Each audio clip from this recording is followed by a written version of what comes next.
এই যে ম্যাডাম শুনছেন, আপনি কি আপনার ওড়নাটা খুলবেন নাকি আমি নিজেই খুলে নেব? অসভ্য, এ তোর বদমাইশ মার্কা লুচ্চা একটা ছেলে। তোর কত বড় সাহস, তুই আমাকে বলছিস তুই আমার ওড়না খুলে নিবি? চর মেরে তোর সব কটা দাঁত ফেলে দেবো বলে দিলাম। তুই জানিস আমি কে, কি আমার পরিচয়? আরে ম্যাডাম, এক্সকিউজ, নিজে করতে কি বলছেন? আপনি আমাকে চড় মারবেন কেন? আমি আপনাকে খারাপ কিছু বলেছি নাকি? আমি তো বললাম এই যে আপনার ওড়নাটা আমার ঘড়িতে আটকে গেছে, এটা খুলে নেওয়ার জন্য। আমি তো আর এখানে আপনার জন্য সারাদিন দাঁড়িয়ে থাকবো না, আমাকে তো বাসায় যেতে হবে, তাই আর কি। সাগরের এই কথা শুনে নদী তাকিয়ে দেখে সত্যি সত্যি তার ওড়নাটা সাগরের ঘড়ির সঙ্গে লেগে আছে। তখন নদী সাগরকে বলতে লাগলো। ও সরি, আমি আসলে বুঝতে পারিনি আর খেয়ালও করিনি। প্লিজ এইবারের মতো আমাকে ক্ষমা করে দিন। ঠিক আছে, আমি নিজেই এটা ছাড়িয়ে নিচ্ছি। আমি তো অনেকক্ষণ ধরেই আপনাকে বলেছিলাম এটা ছাড়িয়ে নেওয়ার জন্য, কিন্তু আপনি তো আমার কথা না বুঝেই আমাকে এতগুলো কথা শুনিয়ে দিয়েছেন। আপনারা মেয়ে মানুষটা বুঝি এরকমই হয়।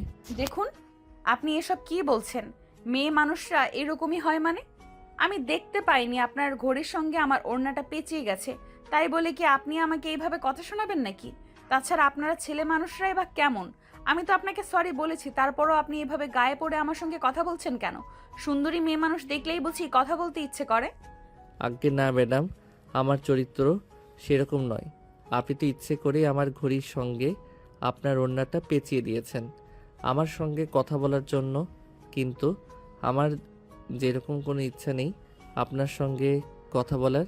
তাহলে এখন তো আমি আপনার ঘড়ি আমার ওড়না থেকে ছাড়িয়ে দিয়েছি, এখন এখানে দাঁড়িয়ে আছেন কেন? এখনও এখান থেকে চলে যাচ্ছেন না কেন? নাকি আপনার চেহারাটা আমাকে দেখাতে চাইছেন? দেখুন, এত সুন্দর চেহারা আমাকে দেখিয়ে কোনো লাভ হবে না, কারণ আমার বিয়ে ঠিক হয়ে গেছে। আপনি অন্য চরকায় তেল দেন। আপনাদের মেয়ে মানুষদের সমস্যা কি আমি সেটাই বুঝতে পারি না। ছোট্ট একটা ইস্যু পেলেই হলো আপনারা সেটাকে নিয়ে খুব বেশি মাতামাতি করে ফেলেন। আমি কি আপনাকে এখনো পর্যন্ত বলেছি যে আপনাকে আমি বিয়ে করতে চাই, আপনাকে আমার পছন্দ হয়েছে? আপনি তো নিজের থেকে এসব কথা বলছেন। তাছাড়া আপনি কি নিজেকে বিশ্বসুন্দরী ঐশ্বরিয়া রায় মনে করেন নাকি, যে আপনার পিছনে ছেলেরা লাইন পেতে পড়ে থাকবে? হ্যাঁ, আমি নিজেকে বিশ্ব সুন্দরী ঐশ্বরিয়া রায়ের চেয়েও বেশি সুন্দরী মনে করি, কারণ আমি সব দিক থেকেই পারফেক্ট। এই শুনুন, আপনার সঙ্গে ফালতু প্যাচাল করার কোনো সময়ই আমার কাছে নেই। আমি এক্ষুনি বাসায় ফিরতে হবে। এই বলে নদী সেখান থেকে চলে গেল। আর এদিকে সাগর দাঁড়িয়ে দাঁড়িয়ে রাগে গজগজ করতে লাগলো। এ কেমন মেয়ে মানুষ বাবা, নিজে ইচ্ছে করে আমার ঘড়ির সঙ্গে ওনা প্যাঁচালো, তারপর আবার এতগুলো কথা শুনিয়ে চলে গেল। যাই হোক, এখানে দাঁড়িয়ে সময় নষ্ট করার সময় সাগরের হাতে নেই, তাই সে চুপচাপ সেখান থেকে বের হয়ে চলে গেল। আসলে আজ তার বড় ভাইয়ের জন্য পাত্রী দেখতে যেতে হবে, তাই সে মিষ্টির দোকানে মিষ্টি কিনতে এসেছিল। আর দোকান থেকে বের হওয়ার সময়ই এই ঘটনা ঘটে। তো বিয়র, চলুন কথা না বাড়িয়ে মূল গল্পে ফিরে আসা যাক। সাগর মিষ্টি নিয়ে বাসায় চলে আসলো। তারপর ফ্যামিলির সবাইকে নিয়ে তার হবু ভাবির বাড়ির উদ্দেশ্যে রওনা দিল। সাগর গাড়ি ড্রাইভ করছে আর তার ভাইয়া তার পাশে বসে আছে, পিছনে তার বাবা মা আর ছোট বোন। কি ব্যাপার ভাইয়া, তোকে এরকম বিষণ্ণ দেখাচ্ছে কেন? তোর বিয়ের সম্বন্ধ ঠিক করতে যাচ্ছি। বিয়ে হলে তো মানুষ অনেক আনন্দ উল্লাস করে, কিন্তু তোর মন খারাপ কেন? দেখ সাগর, একদম ইয়ার্কি মারিস না। তুই তো আমার ব্যাপারে সব কিছুই জানিস। আমি যেখানে বিয়েটাই করতে চাই না, সেখানে আমাকে জোর করে পাত্রী দেখতে নিয়ে যাচ্ছিস। আমি বুঝতে পারি না বাবা মার কি হয়েছে। আমি তাদেরকে খুলে বলার পরও তারা এটা মেনে নিল না। দেখ ভাইয়া, বাবা মা কখনো খারাপ কিছু চায় না। বাবা মা সবসময় চায় সন্তানের ভালো কিছু হোক। তাছাড়া বাবা মা তো বলেছে যে মেয়েটার সঙ্গে তোর বিয়ে ঠিক করেছে, সেই মেয়েটা সব দিক থেকেই পারফেক্ট, পড়াশোনার, চেহারা আর সব দিক থেকেও। তাহলে তোর এই মেয়েটাকে বিয়ে করতে সমস্যা কোথায়? আরে ভাই, তুই তো জীবনে প্রেম করিসনি, তাহলে প্রেমের মর্যাদা বুঝবি কি করে? আমি ওই মেয়েটাকে ভালোবাসি আর ওই মেয়েটাকে বিয়ে করব বলেই কথা দিয়েছি। এখন আমি ওই মেয়েটাকে রেখে অন্য একটা মেয়েকে বিয়ে করব কি করে? তুই নিজেই বল। যাই হোক ভাইয়া, তারপর আমি তোকে একটা কথাই বলবো, বাবা মা যখন এই মেয়েটার সঙ্গে তোর বিয়ে ঠিক করছে, তুই তখন তুই এই মেয়েটাকে বিয়ে কর। আমি পারবো না, এটা আমার দ্বারাই কোনোভাবেই সম্ভব নয়। আমি ওই বাড়িতে গিয়ে সরাসরি সবার সামনে বলেই দিব আমি অন্য একটা মেয়েকে ভালোবাসি। আমি এই মেয়েটাকে কোনোভাবে বিয়ে করতে পারবো না। ভাইয়া তোকে আমি রিকোয়েস্ট করে বলছি, তুই এরকম কিছুই করিস না। তুই তো খুব ভালো করেই জানিস বাবা প্রচণ্ড রাগী মানুষ। বাবা যদি একবার রেগে যায় তাহলে খুব খারাপ কিছু হয়ে যাবে। তুই এরকমটা কখনোই করিস না। কিন্তু মনে একজনের ভালোবাসা রেখে অন্য একজনের সঙ্গে সংসার করা আমার পক্ষে সম্ভব নয়। প্লিজ ভাই, তুই কিছু একটা ব্যবস্থা কর। এখানে আমি কি করতে পারি? তুই অযথাই আমাকে ঝামেলায় ফেলিস না। আমি আমার মতো ভালো আছি। এরপর সাগর আর কোনো কথা না বলে চুপচাপ গাড়ি চালাতে লাগলো। কিছুক্ষণের মধ্যেই তাদের গন্তব্যস্থলে এসে পৌঁছে গেল। তারপর সবাই মিলে গাড়ি থেকে নেমে বাড়ির ভিতরে চলে আসলো। একজন মধ্যবয়স্ক লোক ড্রয়িং রুমে বসে তাদের সঙ্গে গল্প করছে। তখনই সাগরের আব্বু ওই মধ্যবয়স্ক লোককে উদ্দেশ্য করে বলল, তা ভাই সাহেব, অনেকক্ষণ তো হলো আমরা এখানে এসেছি, এবার আপনার মেয়েকে ডেকে আনুন। আচ্ছা ঠিক আছে, আপনি বসুন, আমি আমার মেয়েকে ডেকে নিয়ে আসছি।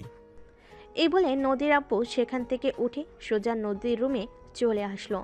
নদী তখনও রেডি হচ্ছে। এটা দেখে নদীর আব্বু বলতে লাগলো, কি ব্যাপার মা, তুমি এখনো রেডি হওনি? পাত্রপক্ষ তো অনেকক্ষণ হলো চলে এসেছে, তাড়াতাড়ি রেডি হয়ে চলে আসো। এই তো আব্বু আসছি। অতঃপর নদীর আব্বু সেখান থেকে বের হয়ে ড্রয়িং রুমে চলে আসলো। তার ঠিক 5 মিনিট পর নদী সিঁড়ি দিয়ে নামছিল। আর তখনই হঠাৎ নদী আর সাগরের চোকাচুকি হয়ে গেল। সাগর তো একদম অবাক, এই মেয়েটা এখানে কি করছে। কিন্তু যাই হোক, সকালের ঘটে যাওয়া ঘটনাটা কোনোভাবেই এখানে তোলা যাবে না, তাহলে বিয়েটাই ভেঙে যাবে। সাগর কোনো কথা না বলে চুপচাপ মাথা নিচু করে বসে মোবাইল টিপছে। আর তখনই নদী এসে সবার সামনে বসলো। দেখাদেখির পর বসে আসলে নদীর আব্বু নিলয়কে উদ্দেশ্য করে বলল, দেখো বাবা, তোমাদের যদি আলাদা কথা বলার ইচ্ছা থাকে তাহলে তোমরা আলাদা কথা বলতে পারো। আর আমি আমার মেয়ের ব্যাপারে কনফিডেন্টলি বলতে পারি আমার মেয়ে কখনোই আমার সিদ্ধান্তের বাইরে যাবে না। কারণ মেয়েটাকে তো ছোটবেলা থেকে আমি আমার হাতে বড় করেছি, তাই আমার মেয়ের ব্যাপারে আমি যথেষ্ট কনফিডেন্সিয়াল। হ্যাঁ ভাই সাহেব, আপনি একদম ঠিক কথা বলেছেন। ওদের আলাদা কথা বলার কোনো প্রয়োজন নেই। আমার ছেলেরা আমার কথার একদম বাধ্য।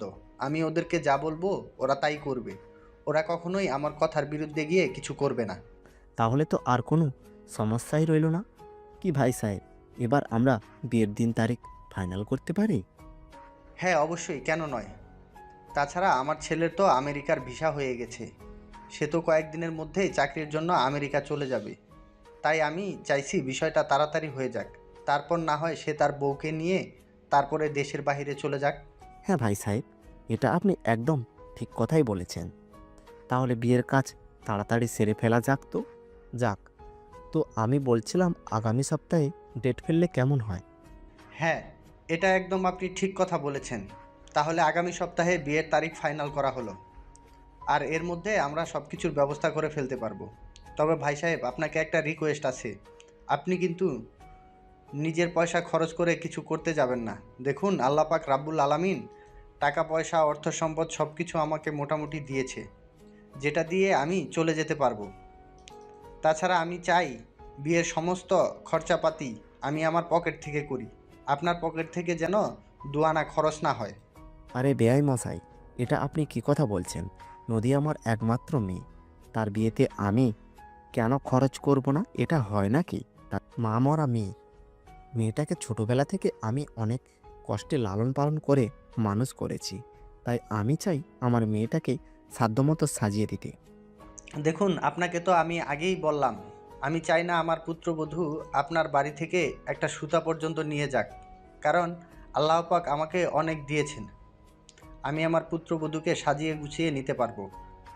তাছাড়া আপনার একলা জীবন কাটাবে কি করে, আপনি সেই ব্যাপারে একটু চিন্তা ভাবনা করুন। আমার পুত্রবধূকে নিয়ে আপনার আর কোনো চিন্তা করতে হবে না।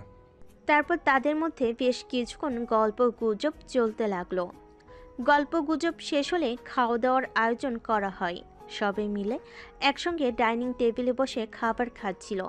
তখনই হঠাৎ সাগরের গলায় মাছের কাঁটা আটকে গেল। আর তখনই নদীর আপু সাগরকে বলতে লাগলো, বাবা, তুমি একটা কাজ করো, ওইদিকে বেসিন আছে, ওখানে গিয়ে তুমি তোমার গলার কাঁটাটা বের করার চেষ্টা করো। আচ্ছা আঙ্কেল, ঠিক আছে, আমি দেখছি। এই বলে সাগর খাবার টেবিলে উঠে বেসিনের কাছে চলে আসলো আর কুলি করতে লাগলো গলার কাঁটা বের করার জন্য। তখনই নদী সেখানে এসে দাঁড়ালো। সাগরের কানের কাছে মুখ নিয়ে বলতে লাগলো, এই ছেলে, তুমি এখানে কি করতে এসেছো? সেম প্রশ্নটা যদি আমি আপনাকে করি তাহলে কি উত্তর দেবেন? আমি না হয় আমার ভাইয়ের বিয়ের সম্বন্ধে করতে এসেছি, কিন্তু আপনি? তোমার সাহস দেখে আমি অবাক না হয়ে পারছি না। আমার বাড়িতে এসে তুমি আমাকে প্রশ্ন করছো বাড়িতে আমি কি করছি। এটা আমার বাড়ি, বুঝতে পেরেছো? সেটা তো আমিই দেখতে পাচ্ছি, আর আপনিও তো দেখতে পাচ্ছেন। আপনার যে ছেলেটার সঙ্গে বিয়ে হচ্ছে আমি তার একমাত্র আদরের ছোট ভাই। তো আমাকে এসব প্রশ্ন করা থেকে বিরত থাকলে সবচাইতে বেশি খুশি হব। আর হ্যাঁ, একটা কথা আপনাকে বলে দেই, আমাদের বাড়ির পুত্রবধূ হতে যাচ্ছেন, ভালো কথা।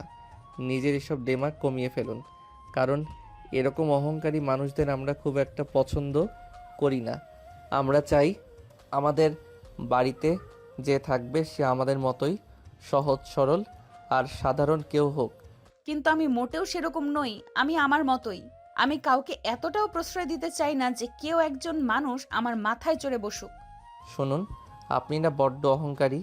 আমার মনে হয় আপনি আমাদের বাড়িতে গিয়ে খুব বেশি দিন টিকতে পারবেন না, কারণ আমাদের বাড়িতে আবার অহংকারী মানুষদের খুব একটা পছন্দ করা হয় না। সেটা তো আপনি জানতেনই। সকালে যখন আপনার সঙ্গে দেখা হলো, কথা হলো, আপনি তো তখন এটা বুঝতে পেরেছিলেন। তাহলে এতক্ষণ যখন নিচে কথাবার্তা চললো তখন আপনি কিছু বললেন না কেন? আপনার কি মাথা খারাপ নাকি যে আমি এখানে কিছু বলতে যাব? কারণ আমি আমার ফ্যামিলির সবাই আমার আব্বুকে খুব ভয় পাই। আব্বুর কথা বলার উপরে কারোর কথা বলার কোনো সাহস নেই। তাই আমাদের আব্বু যেখানে কথা বলে আমরা সবাই সেখানে চুপচাপ থাকি, নীরব দর্শকের মতো। সবাই সব শোনায় আমাদের কাজ। তাই তাহলে তো আমারও বলতে হয় যে আমি আমার বাবার একমাত্র বাধ্য মেয়ে। আমার বাবা ঠিক করেছিল তার পছন্দ মতো আমাকে বিয়ে দিবে, তাই বাবার পছন্দ করা ছেলেকে বিয়ে করছি। এখানে তো আমার আপত্তি রেখে কোনো লাভ নেই। তাছাড়া আমার মা মারা যাওয়ার পর আমার বাবার আমার কথা চিন্তা করে সংসার করেননি, তাই বাবার কথা ফেলে দেওয়া আমার পক্ষে সম্ভব নয়। যদি বাবার কথা এতই মেনে চলেন তাহলে বাবার কথা রক্ষার জন্য আমার মনে হয় আপনার নিজেকে একটু পরিবর্তন করা উচিত। আমি এখন আসি। এখানে আপনার সঙ্গে দাঁড়িয়ে এতক্ষণ কথা বলছি, এটা আবার আমাদের বাড়ির কেউ দেখে ফেললে সমস্যা হতে পারে। সবাই ভাববে বিয়ের আগে আমি বিয়ে ভাঙানি করছি। এই বলে নদীকে আর কোনো কথা বলার সুযোগ না দিয়ে সাগর সেখান থেকে চলে গেল। এরপর চলে গেল দুদিন। সেদিন দুপুরবেলা সাগরের আব্বু সাগরকে নিজের রুমে ডেকে নিলেন আর বললেন, সাগর, তুমি তোমার ভার্সিটি থেকে কিছুদিনের ছুটি নিয়ে নাও। তুমি তো জানো তোমার ভাইয়ের বিয়ের সম্বন্ধ ঠিক হয়েছে। এই সপ্তাহে তোমার ভাইয়ের বিয়ে, তাই বাড়িতে অনেক কাজকর্ম আছে যেগুলোর দেখাশোনা তোমাকেই করতে হবে। আচ্ছা আব্বু, ঠিক আছে, কোনো সমস্যা নেই। আমি সব কিছু সামলে নিতে পারবো, তোমার চিন্তার কোনো কারণ নেই। তাছাড়া আমার বন্ধু বান্ধবরা তো আছে, ওদেরকে নিয়ে আমি সব কিছু ঠিক সামলে নেব। হ্যাঁ, সেটা ঠিক আছে। আরেকটা কথা, তুমি কিন্তু তোমার সব বন্ধু বান্ধবকে আমার পক্ষ থেকে দাওয়াত দিয়ে দিবে। হাজার হোক আমার বড় ছেলের বিয়ে বলে কথা, আমি চাই বিয়েতে সবাই আনন্দ করুক। হ্যাঁ আব্বু, এটা তুমি একদম ঠিক কথাই বলেছ। আমরা সবাই ভাইয়ের বিয়েতে অনেক আনন্দ করব। ভাইয়া, আমি না একটা অঙ্ক সলভ করতে পারছি না। দিদি, আমাকে একটু এটা করে দেবে? আচ্ছা ঠিক আছে, আমি করে দেব। তুই তোর রুমে যা, আমি একটু পরেই আসছি। আচ্ছা ঠিক আছে, তুই কিন্তু তাড়াতাড়ি আসবি, আমি তোর জন্য অপেক্ষা করছি। তারপর সাগর তার বাবার সঙ্গে আরও বেশ কিছুক্ষণ কথা বলে তিশার রুমে চলে আসলো। সাগর তিশার রুমে চলে আসা মাত্রই তিশার সঙ্গে সঙ্গে তার রুমের দরজাটা বন্ধ করে দিলে এটা দেখে সাগর অনেকটাই চমকে গিয়ে বলতে লাগলো, কি ব্যাপার তিশা, কি হয়েছে? আমি তো কিছুই বুঝতে পারছি না। তুই রুমের দরজা কেন বন্ধ করলি? কোনো সমস্যা আছে নাকি? কোনো সমস্যা নেই, তবে ভাইয়া তোকে একটা কথা জিজ্ঞেস করার আছে। সেদিন যখন আমরা সবাই খাবার খাচ্ছিলাম, তোর গলায় মাছের কাঁটা আটকে গেল, আর তখন তুই বেসিনে গিয়েছিলি কুলি করার জন্য। তখন দেখলাম আমাদের হবু ভাবি তোর সঙ্গে বেশ কিছুক্ষণ কথা বললো। কি ব্যাপারে কথা বললো রে? কেন, কোনো সমস্যা হয়েছে নাকি? না, আমার কেন জানি মনে হয় তুই ভাবিকে আগে থেকেই চিনিস, সেই রকমই তাদের কথাবার্তা দেখে বোঝা যাচ্ছিল।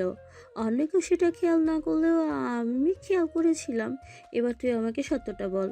দেখ, তুই আমার একমাত্র আদরের ছোট বোন। তোর সঙ্গে মিথ্যা কথা বলার মতো কোনো প্রশ্নই ওঠে না। আসলে যেদিন আমরা ভাবিদের বাড়িতে গিয়েছিলাম বিয়ের সম্বন্ধ ঠিক করার জন্য, সেদিন সকালবেলা আমি মিষ্টি কিনতে গিয়েছিলাম, এটা তো তুই জানিস। আর সেখানেই ভাবির সঙ্গে দেখা হয়েছিল, আর ছোট্ট একটা ঝামেলা নিয়ে একটু কথা কাটাকাটিও হয়েছিল, তাই আর কি, এর বেশি কিছুই না। কিন্তু ভাইয়া, আমি একটা ব্যাপার লক্ষ্য করছি। বড় ভাইয়া কিন্তু এই বিয়েতে একদম রাজি নয়। সে কনস্ট্যান্টলি তার গার্লফ্রেন্ডের সঙ্গে কথা বলে যাচ্ছে। আমার মনে হয় তার মনে মনে কিছু একটা চলছে। আমার কিন্তু বিষয়টা ঠিক সুবিধার লাগছে না। তুই একদম কোনো চিন্তা করিস না ভাইয়া, উল্টাপাল্টা কোনো কাজই করবে না, কারণ আমরা সবাই তো বাবাকে চিনি। বাবা প্রচণ্ড রাগী মানুষ। ভাইয়া যদি এমন কিছু করে তাহলে কিন্তু এটা বাবা সহ্য করবে না। তাছাড়া ভাইয়া বাবাকে ভয় পায় না এমনটা কিন্তু নয়। কিন্তু তুই তো জানিস ভাইয়া একটা মেয়েকে পছন্দ করে। এই মেয়েটার সঙ্গে ভাইয়ার প্রায় 4 বছরের রিলেশন। কিন্তু বাবা মেনে না নয়, বাবা এটা বিয়ের সম্বন্ধ ঠিক করেছে। এখন কি হবে এটা তো ভেবে পাচ্ছি না। আচ্ছা ঠিক আছে, তুই এই ব্যাপারে চিন্তা করিস না। আমি ভাইয়ার সঙ্গে কথা বলবো, আরও একবার ভাইয়াকে বুঝিয়ে বলবো। দেখিস ভাইয়া এরকম কিছুই করবে না, ভাইয়া বিষয়টা বুঝতে পারবে। আচ্ছা ঠিক আছে, কিন্তু তারপরও আমার খুব ভয় লাগছে। ভয় পাওয়ার কোনো কারণ নেই, ভাইয়া উল্টাপাল্টা কিছুই করবে না, তুই নিশ্চিন্তে থাক। এই বলে সাগর তিশার সঙ্গে কথা বলে শেষ করে তিশার রুম থেকে বের হয়ে চলে আসলো। এরপর সেদিন বিকেলবেলা নিলয় ছাদে বসে তার গার্লফ্রেন্ডের সঙ্গে কথা বলছিল। তখনই সাগর সেখানে এসে উপস্থিত হয়। সাগরকে দেখে নিলয় ফোনটা কেটে দিল। আর তখন সাগর একটা চেয়ার টেনে নিলয়ের সামনাসামনি বসলো আর বলতে লাগলো, দেখ ভাইয়া, আমার মনে হয় তুই যেটা করছিস সেটা একদমই ঠিক করছিস না। তুই তো আব্বুকে খুব ভালো করে চিনিস, এটা কিন্তু আব্বু একদম বরদাস্ত করবে না। আব্বু যদি বরখাস্ত করতে না পারে, তাহলে আমার কি করার আছে? যেখানে আব্বু আমার কথা চিন্তাই করবে না, সেখানে আমি কেন আব্বুর কথা চিন্তা করব? আমি তো আব্বুকে বলেইছিলাম যে আমি অদিতিকে ভালোবাসি। অদিতি ছাড়া অন্য কাউকে বিয়ে করার আমার পক্ষে সম্ভব নয়। কিন্তু আব্বু তো আমার কথা মানলই না, উল্টে আমাকে অন্য মেয়ের সঙ্গে বিয়ে দেওয়ার চিন্তা করেছে। দেখ, বিয়ের সম্বন্ধ ঠিক করার আগে তোর আব্বুকে আরও ভালো করে বুঝিয়ে বলা দরকার ছিল, কিন্তু এখন যখন সব কিছু ঠিক হয়ে গেছে, তাই আমি তোকে রিকোয়েস্ট করে বলছি তুই এরকম করিস না। ভাইয়া প্লিজ, তোকে রিকোয়েস্ট করে বলছি, তুই অদিতির সঙ্গে কথা বলা বন্ধ করে দে। এটা কোনোভাবেই সম্ভব নয়। আমাদের দুজনের এতদিনের সম্পর্ক দুজন দুজনকে ছাড়া বেঁচে থাকতে পারবো না। তার মানে তুই আমরা যাই বলি না কেন সেই কথা কোনোভাবেই শুনবি না? তুই যেটা ঠিক করেছিস সেটাই করবি, কিন্তু আব্বু যদি জানতে পারে তাহলে কি হবে সেটা তুই ভেবে দেখ। আরে ভাই, আমাকে এত জ্ঞান দিস না। এত জ্ঞান দেওয়ার কোনো প্রয়োজন নেই। আব্বু জানতে পারলে কি করবে? আমাকে বাড়ি থেকে বের করে দিবে। তাহলে তাই করুক। তাছাড়া এমনিতেও তো আমি আর ওই বাড়িতে বেশি দিন থাকবো না, কারণ আমার আমেরিকার ভিসা হয়ে গেছে। আমি কিছুদিনের মধ্যেই আমেরিকায় চলে যাব। তাহলে আর এত চিন্তা কিসের আমার? সাগর তখন বুঝতে পারলো নিলয়ের সঙ্গে কথা বলতে তার কোনো লাভ হবে না। তাই সে নিলয়ের কাছ থেকে নিচে চলে আসলো। তখনই তিশা তার পথ আগলে দাঁড়ালো আর বলতে লাগলো, কিরে ভাইয়া, তোকে বলছিলাম না বড় ভাই মনে মনে কিছু একটা ভাবছে? বড় ভাইয়াকে এটা থেকে আটকানো উচিত।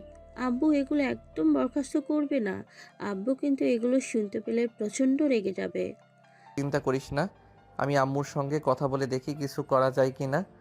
তারপর তিশার পাশ কাটিয়ে নিজের রুমে চলে আসে আর মনে মনে ভাবতে তাকে কিছু একটা করতে হবে। ভাইয়াকে যেভাবে হোক আটকাতে হবে। কিন্তু কিভাবে কি করা যায় এটাই ভেবে পাচ্ছে না। সাগর এরপর চলে গেল। আরও দুদিন ইতিমধ্যে বিয়ের কেনাকাটা প্রায় কমপ্লিট হয়ে এসেছে। শুধু বিয়ের বেনারসি আর শেরওয়ানিটাই কিনা বাকি আছে। তাই সাগরের আব্বু সাগর আর নিলয়কে এক রুমে ডেকে নিল আর বলতে লাগলো, দেখো, বিয়ের সমস্ত কেনাকাটা তো হয়ে গেল, শুধু বেনারসি আর শেরওয়ানি কেনাটাই বাকি আছে। তাছাড়া আমি নদীকে ফোন দিয়ে বলে দিয়েছি নদী শপিং মলে চলে আসবে। তোমরা দুই ভাই চলে যাও, নদীকে নিয়ে দেখে শুনে নদীর মতো শেরওয়ানি কিনে দিও। আর জুয়েলারির দোকানে বলা আছে ওখান থেকে নদীর পছন্দ মতো সব গয়না কিনে দিবে। ও যা যা কিনতে চায় সব কিছু কিনে দিবে। এই নাও আমার ক্রেডিট কার্ড, টাকা পয়সা নিয়ে কোনো চিন্তা করবে না। আচ্ছা ঠিক আছে, সমস্যা নেই, আমি সব কিনে দেব। আব্বু, আমিও যাবো ভাইদের সঙ্গে, আমারও কিছু কেনাকাটা লাগবে। তাহলে এখনো এখানে দাঁড়িয়ে আছিস কেন? এখনো যাচ্ছিস না কেন? আমি তো বললাম বিয়েতে সবার পছন্দ মতোই সব কিছু কিনে দেওয়া হবে। তাহলে তুই এখানে বসে আছিস কেন? তাড়াতাড়ি রেডি হয়ে চলে যা। ঠিক আছে আব্বু, thank you so much, you are so great আব্বু। আচ্ছা ঠিক আছে, এখন আর আমাকে পাম দিতে হবে না, তাড়াতাড়ি চলে যা, তা না হলে আবার দেরি হয়ে যাবে। ওইদিকে নদী এসে বসে থাকবে। অতঃপর কেউ আর কোনো কথা না বলে চুপচাপ নিজেদের রুমে চলে গেল আর তৈরি হয়ে নিল। তারপর সবাই মিলে শপিং মলের উদ্দেশ্যে রওনা দিল। সাগর গাড়ি ড্রাইভ করছে আর তিশা দুজনেই পিছনে বসে আছে। আর সাগর নিলয়কে উদ্দেশ্য করে বলল, তাহলে ভাইয়া, এবার তো তুই সব চিন্তা ভাবনা বাদ দিয়ে দিয়েছিস, তাই না? হ্যাঁ, এখন তো আমার করা ছাড়া কোনো উপায়ই নেই। যখন তোর কেউ আমার আদিতিকে মেনে নিবে না, তাহলে কেন আমি ওই আদিতিকে বিয়ে করে ওর জীবনটা নষ্ট করতে যাব? যাই হোক, তোদের বাড়িতে ভালোই, তোরা যখন চাস না আমি অদিতিকে বিয়ে করি, তাহলে আমি অদিতিকেই বিয়ে করব না। হ্যাঁ ভাইয়া, ঠিক আছে, তুই একদম সঠিক সিদ্ধান্ত নিয়েছিস। তুই তো জানিস আব্বুর ব্যাপারে, আব্বু যখন মেনে নিবে না তখনই সম্পর্কটার কোনো প্রয়োজন নেই। তাছাড়া যার সঙ্গে তোর বিয়ে হচ্ছে সে তো আর কোনো দিক থেকেই কম নয়, সব দিক থেকেই পারফেক্ট। তাই আমার মনে হয় আব্বুর সিদ্ধান্তই মেনে নেওয়া দরকার, তাই সবচেয়ে ভালো। হ্যাঁ ভাইয়া, তুই একদম ঠিক কথাই বলেছিস। অদিতির চাইতে নদী আপু কিন্তু কোনো দিক থেকেই কম নয়। তাই আমার মনে হয় তুই এখন যে সিদ্ধান্তটা নিয়েছিস এটাই সবচেয়ে ভালো। কারণ বাবা মা কখনোই সন্তানের খারাপ কিছু চায় না। বাবা মা যা করে সন্তানের ভালোর জন্যই করে। এরপর সবাই শপিং মলে চলে আসলো। সারা শপিং মল ঘুরে ঘুরে সবার পছন্দ মতোই সব কিছু কিনে নেওয়া হলো। কিন্তু সাগরের মনে একটা বিষয় খুবই চিন্তা লাগছে। নিলয় কি সত্যি সত্যি এই বিয়েটা মেনে নিয়েছে, নাকি শুধুমাত্র এটা লোক দেখানো করছে? তার মনে মনে অন্য কোনো প্ল্যান ঘুরছে। এটা সাগর বুঝতে পারছে না। খাবার খাওয়ার জন্য খাওয়া দাওয়া শেষ হলে নিলয় বলল, সাগর, তুই একটা কাজ কর, তুই নদীকে তাদের বাসায় পৌঁছে দিয়ে আয়। আমার একটা কাজ আছে, আমাকে এক্ষুনি একবার অফিসে যেতে হবে। আরে এটা তুই কি বলছিস বউ? তোর বাসায় পৌঁছে দেওয়ার দায়িত্ব তোর, তাহলে আমি কেন যাব? তুই তোর বউকে তোর শ্বশুরবাড়িতে পৌঁছে দিয়ে আয়, আমি যেতে পারবো না। আরে ভাই, আমার এভাবে কেন কথা বলছিস? নদী তোর ভাবি হয়, তাড়াতাড়ি। আমি তো বললাম আমার অফিসে একটা কাজ আছে, এক্ষুনি একবার আমাকে একটু অফিসে যেতে হবে, তাই আমি যেতে পারবো না। প্লিজ ভাই, আমার না করিস না। আচ্ছা ঠিক আছে ভাইয়া, তুই ভাবিকে একটু বাসায় দিয়ে আয়। বড় ভাইয়া তো বললো তার একটা কাজ আছে, সে কাজটা সেরে তারপর না হয় বাসায় আসুক। হ্যাঁ সাগর, তাই তো, তুমি আমাকে বাসায় পৌঁছে দিয়ে আসো। তোমার ভাইয়ের যখন কাজ আছে তখন তোমার ভাই আর তোমার কোনো প্রয়োজন নেই। তাছাড়া বিয়ের পরে তো আমার সব কাজ তোমার ভাইকেই করে দিতে হবে। এখন না হয় তুমি একটু করো, তাতে সমস্যা কি? সাগর তখন কোনো উপায়ান্তর না পেয়ে নদীকে তার বাসায় পৌঁছে দেওয়ার দায়িত্ব নিল আর গাড়িতে উঠে বসলো। নদী চুপচাপ বসে আছে আর এদিকে সাগর গাড়ি চালাচ্ছে। তখনই হঠাৎ সাগর বলে উঠল, দেখো, এখন তো তুমি আমার ভাবি হতে চলেছো, তাই আমি তোমাকে কোনো প্রশ্ন করতেই পারি, ইফ ইউ ডোন্ট মাইন্ড। অবশ্যই তোমার লিমিটের মধ্যে প্রশ্ন করবে, তাহলে আমি উত্তর দেবার চেষ্টা করব।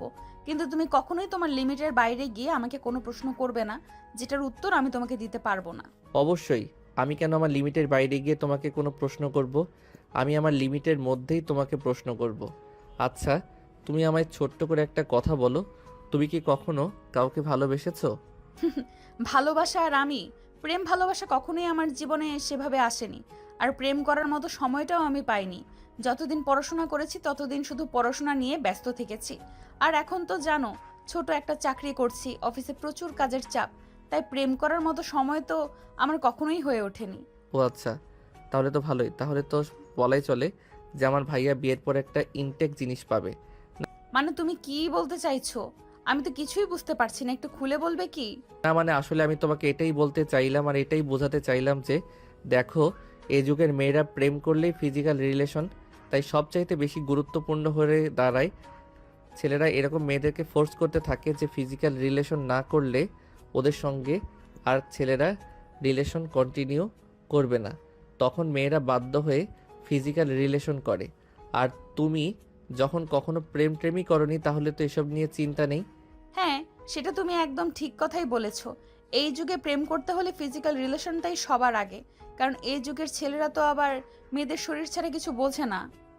হ্যাঁ সেটাই, কিন্তু আমি এটাই বুঝতে পারি না ছেলেরা মেয়েদের শরীরে কী পায়। তাছাড়া যে মেয়েটার প্রতি তারা আসক্ত সেই মেয়েটাকে বিয়ে করে নিলেই তো পারে, কিন্তু বিয়ের আগে এসব করে কেন মেয়েটাকে কলঙ্কিত করে? এখানে শুধু ছেলেদের দোষ দিলে ভুল হবে, কারণ এতে মেয়েদেরও দোষ আছে। একটা মেয়ে যদি ছেলেকে ক্রস হয় না রে, তাহলে ছেলেটা কখনোই মেয়েটার এত কাছে আসতে পারে না। আচ্ছা বাদ দাও সেসব কথা। এই যে আমরা তোমার বাসার সামনে চলে এসেছি, এখন তুমি বাসায় যাও, আমিও আমার বাসায় চলে যাই। আচ্ছা ঠিক আছে, কিন্তু এইভাবে বাসার সামনে এসে চলে যাওয়াটা ঠিক হলো না। অন্তত এক কাপ চা খেয়ে যেতে পারতে। না সেটা আর প্রয়োজন নেই, কিছুদিন পর তো এমনিতেই কয়দিন পর পর তোমাদের বাড়িতে আসতে হবে, তখন তো চা বিস্কিট সবই খেতে হবে। তাহলে এখন আর কেন খরচা করাবো? ভালো থেকো, আসি তাহলে, আল্লাহ হাফেজ। এই বলে সাগর নদীকে নামিয়ে দিয়ে তারপর বাসায় চলে আসলো। এরপর কেটে গেল আরও 2 দিন। ইতিমধ্যেই গায়ে হলুদ আর মেহেদির পর্ব শেষ হয়ে গেছে। আজ বিয়ের দিন। বাড়িতে সবাই অনেক আনন্দ করছে, সবাই যার যার মতো করে সাজুগুজু করছে। এদিকে ঝামেলাটা বেঁধে গেল বরযাত্রী নিয়ে বের হওয়ার সময়। তিশা এসে তার বাবাকে জানালো, বাবা, ভাইয়া কোথায়? ভাইয়াকে কোথাও খুঁজে পাচ্ছি না। সেই অনেকক্ষণ হলো শেরওয়ানিটা ভাইয়ার এই রুমে রেখে এসেছি, কিন্তু ভাইয়াকে কোথাও খুঁজে পাওয়া যাচ্ছে না। শেরওয়ানিটা বিছানার উপরই পড়ে আছে। কি বলছিস তুই? তোর মাথা ঠিক আছে তো? এইসব পাগলের মতো কথা বলছিস কেন? হয়তো বাসায় কোথাও আছে, তাড়াতাড়ি খুঁজে দেখ। আব্বু, আমার মাথা একদম ঠিক আছে। আমি সারা বাড়িতে খুঁজে দেখছি, ছাদেও দেখেছি, বাগানেও দেখেছি, কিন্তু কোথাও ভাইয়াকে খুঁজে পাওয়া যাচ্ছে না। ভাইয়ার নাম্বারে অনেকবার কল দিয়েছে, কিন্তু ফোন সুইচ অফ বলছে। আমি কিছুই ভেবে পাচ্ছি না ভাইয়া কোথায় গেছে। তুমি একবার আসো না আমার সঙ্গে, দেখবে। আচ্ছা ঠিক আছে, চল আমার সঙ্গে। এই বলে সাগরের আব্বু আর তিশা সারা বাড়ি তন্ন তন্ন করে খুঁজলো, কোথাও বাদ রাখলো না। কিন্তু নিলয়কে কোথাও খুঁজে পেল না। তখনই সাগরের আব্বু সাগরকে ডাকতে লাগলো। এই সাগর, সাগর, কোথায় তুই? তাড়াতাড়ি একবার এদিকে আয়। নিলয়কে কোথাও খুঁজে পাওয়া যাচ্ছে না, তার ফোন সুইচ অফ বলতেছে, বুঝতে পারতেছি না কি হচ্ছে। এদিকে কিছুক্ষণ পর বরযাত্রী নিয়ে রওনা দিতে হবে। এদিকে সব আয়োজন ওইদিকে সব আয়োজন কমপ্লিট হয়ে গেছে। এখন ছেলেটা কোথায় গেল কিছু বুঝতে পারছি না। এখন আবার ভাইয়া কোথায় গেল এটাই তো বুঝতে পারছি না। ঠিক আছে দাঁড়াও, আমি একটু খোঁজ নিয়ে দেখি। এই বলে সাগর নিলয়ের রুমে আসলো। আর তখনই বিছানার উপর থেকে শেরওয়ানিটা তুলেই দেখতে পেল তার নিচে ছোট্ট একটা চিরকুটে লেখা, সবাই আমাকে ক্ষমা করে দিও। আমি তোমাদের কথা চিন্তা করতে পারলাম না, কারণ আমি অদিতিকে ভালোবাসি। অদিতিকে ছাড়া অন্য কাউকে বিয়ে করা আমার পক্ষে কোনোভাবেই সম্ভব নয়। তোমরা যখন আমার এই চিঠিটা পাবে ততক্ষণে আমার আর অদিতির বিয়ে হয়ে যাবে। আমাকে সবাই ক্ষমা করে দিও। ইতি, নিলয়। চিঠিটা পড়ে সাগরের পায়ের নিচ থেকে যেন মাটি সরে গেল। সে এরকম কিছু একটা আগে থেকে চিন্তা করছিল, কিন্তু সে বুঝতে পারছিল না যে নিলয় সত্যি সত্যি এরকমটা করবে। তখন সে এই কাগজটা নিয়ে তার আব্বুর কাছে চলে গেল আর তার আব্বুর হাতে কাগজটা তুলে দিল। তার আব্বু কাগজটা পড়ে মাথায় হাত দিয়ে বসে পড়ল। তিনি এখন কি করবেন, কারণ জীবনে কখনো এমন পরিস্থিতিতে ওনাকে পড়তে হয়নি। উনি যেটা বলেছেন সেটাই করেছেন, কিন্তু নিজের ছেলে এভাবে কথার অবাধ্য হবে এটা তিনি কোনোদিনও কল্পনা করতে পারেননি। যাই হোক, তিনি তখন হঠাৎ করেই সাগরকে ডেকে পাঠালেন। দেখো সাগর, যেটা হওয়ার হয়ে গেছে, এটা নিয়ে আমি আর কোনো চিন্তা করি না। কিন্তু এখন তোমাকে ছোট্ট একটা রিকোয়েস্ট করতে চাই, যদি তুমি রাখো তাহলে বলবো। আব্বু, জীবনে কখনো এমন হয়নি যে আমি তোমার কথার অবাধ্য হয়েছি। আমি অবশ্যই তোমার কথা রাখার চেষ্টা করব। যদি এরকমটাই হয় তাহলে আমি তোমাকে একটা রিকোয়েস্ট করব, তুমি নদীকে বিয়ে করো। কারণ কি জানো, আমি খুব ভালো করেই জানি একটা মেয়ে ঠিক হওয়া বিয়ে যখন ভেঙে যায় তখন মেয়েটির মানসিক অবস্থা কেমন হয়। তাছাড়া তুমি তো খুব ভালো করেই জানো আজ নদীদের বাড়িতে কতগুলো মেহমান আছে। সবার সামনে যদি নদীকে অপমানিত হতে হয় তাহলে হয়তো নদীর মরে যাওয়া ছাড়া আর কোনো উপায় থাকবে না। কিন্তু আমি চাই না এরকমটা হোক। কিন্তু আব্বু, নদী কোনোভাবেই আমাকে মেনে নিতে পারবে না, কারণ তার বিয়ে ঠিক হয়েছিল আমার বড় ভাইয়ের সঙ্গে। সে পছন্দ করেছিল আমার বড় ভাইকে, আর সেখানে সে আমাকে স্বামী হিসেবে আমার মনে হয় না কোনোদিনও মেনে নিবে। নদী মেনে নিবে কি নিবে না সেটা তুমি আমার উপরে ছেড়ে দাও, অন্যদিকে মেনে নিতেই হবে। এছাড়া নদীর সামনে আর কোনো পথ খোলা নেই। কারণ একটা কথা তুমি খুব ভালো করে চিন্তা করে দেখো, শুধু নদী আর নদীর বাবাই জানে যে তোমার বড় ভাইয়ের সঙ্গে নদীর বিয়ে ঠিক হয়েছিল। এছাড়া কিন্তু অন্য কেউ জানে না এটা। তাই তোমার সঙ্গে বিয়ে হলে সেটা শুধু নদী আর নদীর বাবাই জানবে। অন্য কেউ জানবে যে পাত্রের সঙ্গে বিয়ে ঠিক হয়েছিল সেই পাত্রের সঙ্গেই বিয়ে হচ্ছে। কিন্তু আপু, আমার মনে হয় না এটা ঠিক হচ্ছে। কারণ ছোট ভাইয়া সবেমাত্র অনার্স ফাইনাল ইয়ারে পড়াশোনা করছে, এখনও পড়াশোনা শেষ হয়নি। তাছাড়া তার ইচ্ছা অনিচ্ছারও একটা ব্যাপার আছে। তোমাদের ইচ্ছা অনিচ্ছার কাছে যদি আমাকে অপমানিত হতে হয় তো আমি এইটা ভেবে নিব যে আমি তোমাদের জন্ম দিয়ে খুব বিশাল বড় একটা ভুল করে ফেলেছি, যে তোমাদের ব্যাপারে ছোট্ট একটু সিদ্ধান্ত নেওয়ার অধিকার আমার নেই। কথাটা এতটাই অসহায়ভাবে বলল যে সাগর আর না করতে পারল না। তাই সাগর তার আব্বুকে বলল, আচ্ছা ঠিক আছে, তুমি যেটা ভালো মনে করো সেটাই হবে। ভাইয়া, তুই যা বলছিস ভেবে বলছিস তো? আমার মনে হয় তুই হুট করে কিছু বলে ফেলেছিস। আমি তোকে রিকোয়েস্ট করে বলছি, প্লিজ একটু চিন্তা ভাবনা করে পুরোটা জীবনের ব্যাপার এটা। জীবনটা পুতুল খেলা নয় যে আজ খেললাম কাল ফেলে দিলাম। দেখো ভাইয়া, ওদিকে ভালোবাসে তাই সে বাড়ি ছেড়ে চলে গেছে, কিন্তু আমার লাইফে সেরকম নেই। তাছাড়া আমার কাছে নিজের পছন্দের চাইতে বাবার সম্মানটা অনেক বেশি।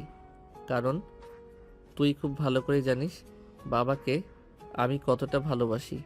তাই আব্বুর সম্মানের কথা চিন্তা করাটা আমার জন্য জরুরি। ঠিক আছে, তাহলে তাই হোক। কারণ দিন শেষে আমিও তো একটা মেয়ে।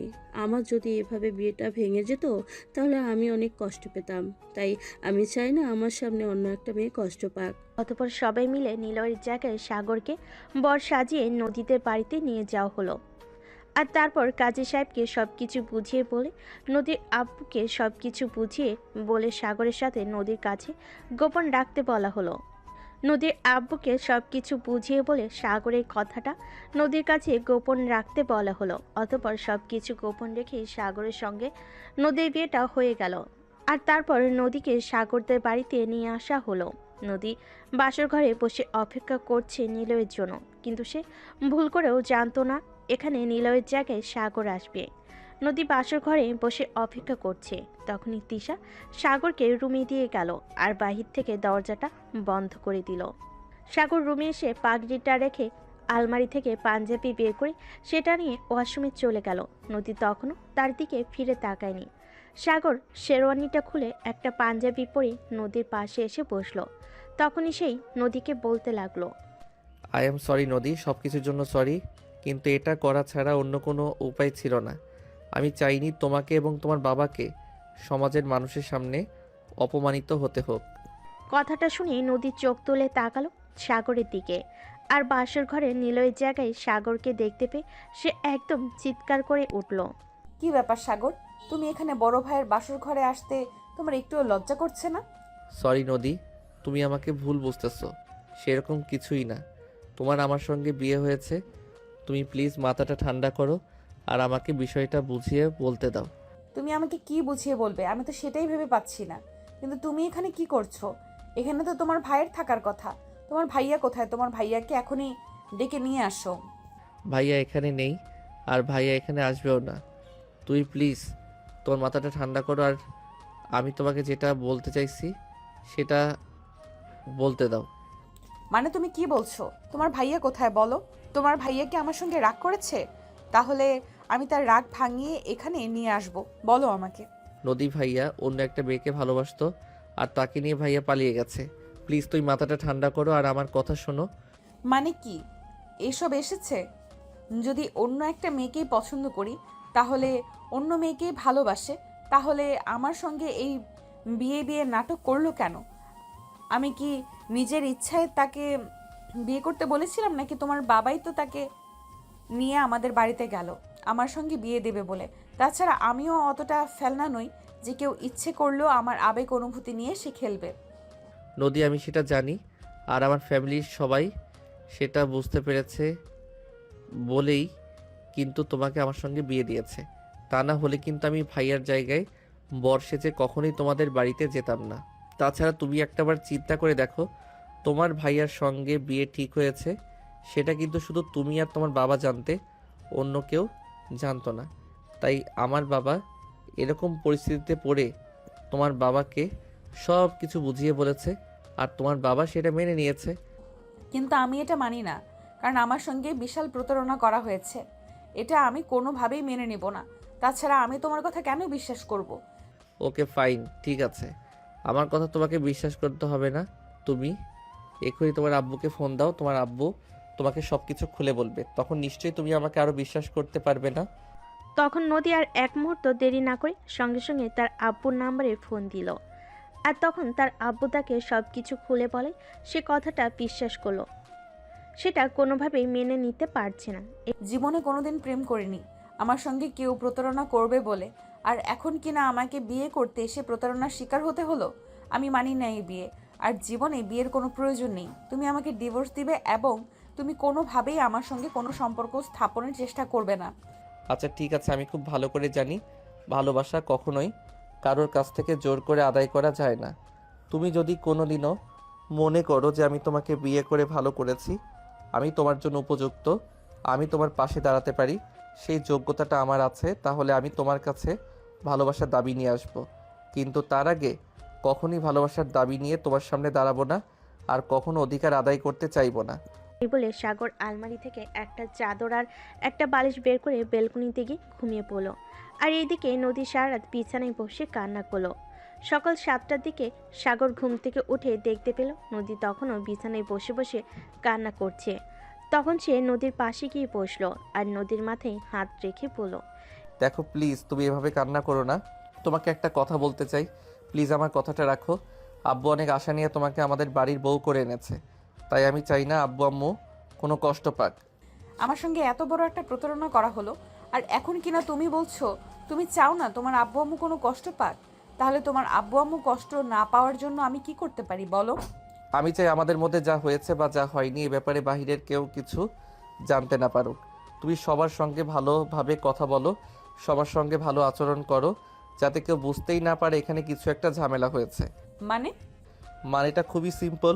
তুমি সবাইকে তোমার ব্যবহার আচার আচরণে এটাই বোঝাবে যে ভাইয়াকে বিয়ে করতে না পেরেও তুমি ব্যতীত নও, বরং আমার সঙ্গে ভালোই আছো। আমি মিথ্যে অভিনয় করতে পারবো না। তাছাড়া আমি কখনোই কারোর সঙ্গে মিথ্যে কথা বলতে পারি না। আমাকে দিয়ে এইসব হবে না। প্লিজ নদী, আমার কাছে এটা আমার রিকোয়েস্ট।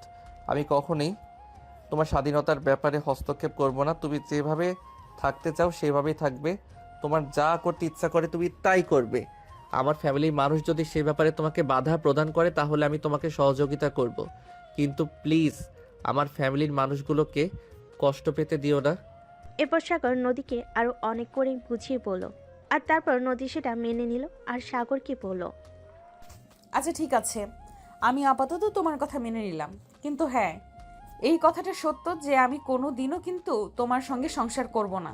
কারণ বিয়ের সংসার এগুলোর থেকে আমার মন একদম উঠে গেছে, শুধুমাত্র তোমার ভাইয়ের ব্যবহারে।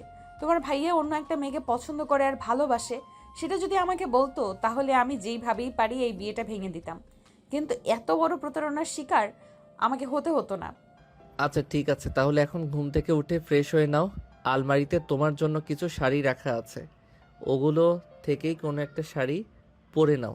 তারপর বিকেলবেলা আমি তোমার জন্য কিছু 3 পিস আর ওয়েস্টার্ন নিয়ে আসবো।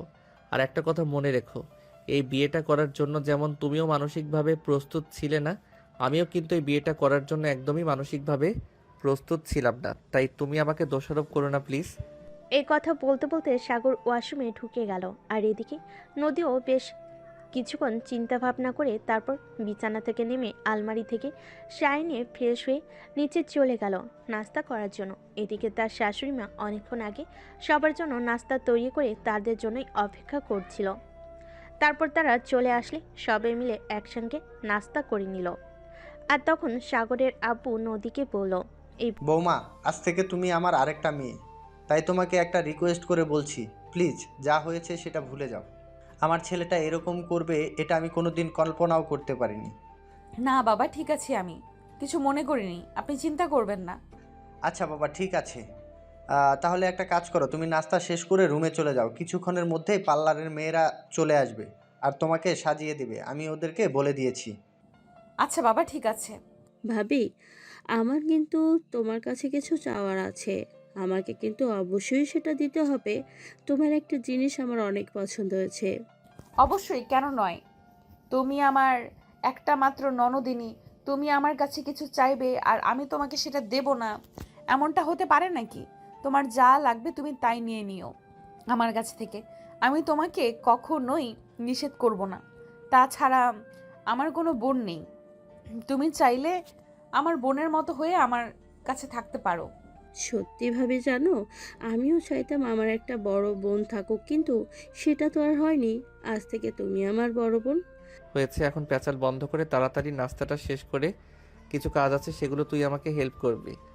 আজ আমি কোনো কাজ করতে পারবো না। আমাকে এসব কথা বলে কোনো লাভ হবে না। আমি ভাবির সঙ্গে সময় কাটাবো। তাছাড়া তুই তো শুনেছিস, আব্বু বলেছে একটু পরেই পার্লার থেকে মেয়েরা আসবে ভাবিকে সাজাতে। আমিও সাজুগুজু করব। কাজের কথা আমাকে বলে আজ কোনো লাভ নেই। আচ্ছা ঠিক আছে, তোদের যত ইচ্ছে সাজুগুজু কর, আমি তোদের কিছুই বলবো না। আর বাড়ির সব কাজ আমি করে নেব, তোদের কোনো কাজ করতে হবে না। বলে সাগর নাস্তা শেষ করে বাড়ি থেকে বের হয়ে চলে গেল। আসলে তার কিছু দরকারি কাজ আছে, ওগুলোই করতে হবে। ওদিকে নদীকে নিয়ে তিশা সাগরের রুমে চলে যায়। আর তারপর তারা বসে বসে গল্প করতে থাকে। আর কিছুক্ষণের মধ্যে পার্লার থেকে মেয়েরা চলে আসে নদীকে সাজানোর জন্য। বিকেল হয়ে গেল। বাড়িতে রিসেপশনের অনুষ্ঠানের আয়োজন করা হয়েছে। সেখানে শহরের গণ্যমান্য ব্যক্তিবর্গদের ইনভাইট করা হয়েছে। সাগর কাজ শেষ করে বাড়ি ফিরতে ফিরতে বিকেল 3টা বেজে গেল। আর এদিকে সবাই অপেক্ষা করছিল সাগরের জন্য। সাগর রুমে এসে ফ্রেশ হলো। আর তখনই নদী বলতে লাগলো, তুমি কোথায় ছিলে এতক্ষণ বাড়িতে? সবাই সেই কখন থেকে তোমার জন্য অপেক্ষা করছে, কিন্তু তোমার বাড়িতে ফিরে আসার কোনো নামগন্ধ নেই। আসলে একটা কাজ পড়ে গেছিল। আমার একটা বন্ধু আমাদের বাড়িতে আসতে গিয়ে বাইক অ্যাক্সিডেন্ট করেছে, ওর পা ভেঙে গেছে।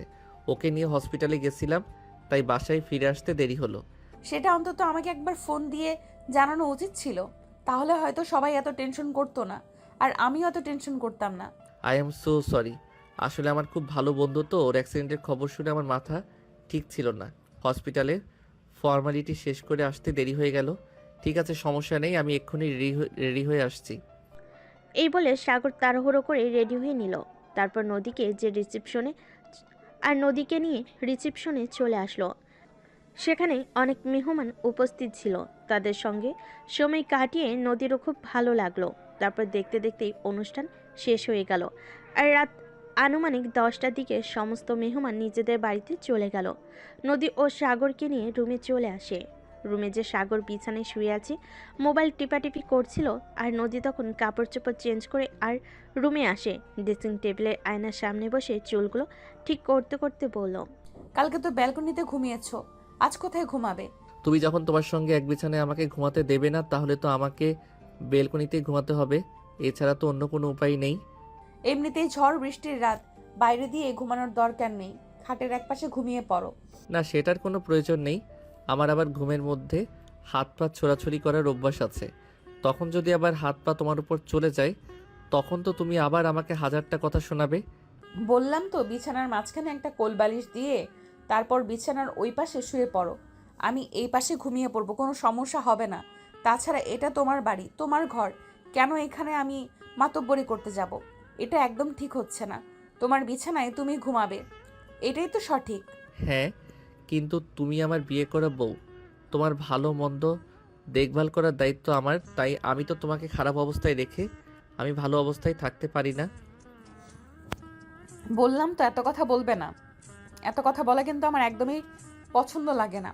তোমাকে যখন বলেছি তুমি এই বিছানার ওই পাশে ঘুমিয়ে পড়ো, তুমি এটাই করো। আমি আর কোনো কথা শুনতে চাই না। সাগর খুব ভালোভাবে বুঝতে পারল এখন নদীর সঙ্গে কথা বলে নদী খুব ক্ষেপে যাবে, তাই সে নদীর সঙ্গে আর কোনো কথা না বলে চুপচাপ বিছানার এক পাশে ঘুমিয়ে পড়ল। এদিকে নদীও বিছানার অন্য পাশে শুয়ে ঘুমিয়ে পড়ল। এভাবে কাটছিল তাদের দিনগুলো। দেখতে দেখতে এক সপ্তাহ সময় কেটে গেল।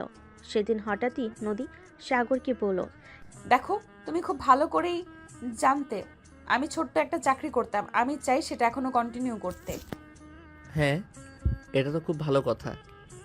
তাছাড়া আমি তো তোমাকে বলেছি আমি কখনোই তোমার স্বাধীনতায় হস্তক্ষেপ করব না। তোমার যেটা করতে মন চাইবে তুমি সেটাই করবে। আমি কখনোই কোনো ব্যাপারে তোমায় বাধা দেব না। হ্যাঁ, সেটা না হয় বুঝলাম, কিন্তু তোমার ফ্যামিলির মানুষজন ওরা কিভাবে নিবে আমি এটাই বুঝতে পারছি না। কারণ তোমার বাবার তো টাকা পয়সা মাশাল্লাহ কোনো দিক থেকেই কম নেই। তাদের বাড়ির বউ চাকরি করবে, এটি কি তারা মেনে নিতে পারবে? দেখো, আমি টাকা পয়সা নিয়ে চিন্তা করি না। তোমার পয়সা আমাকে কখনোই দিতে হবে না। আমার বাবার যা আছে আলহামদুলিল্লাহ। তাছাড়া আমিও পড়াশোনা করছি। পড়াশোনা শেষ করে কিছু একটা করব, কিন্তু আমি কখনোই তোমার স্বাধীনতায় হস্তক্ষেপ করতে চাই না।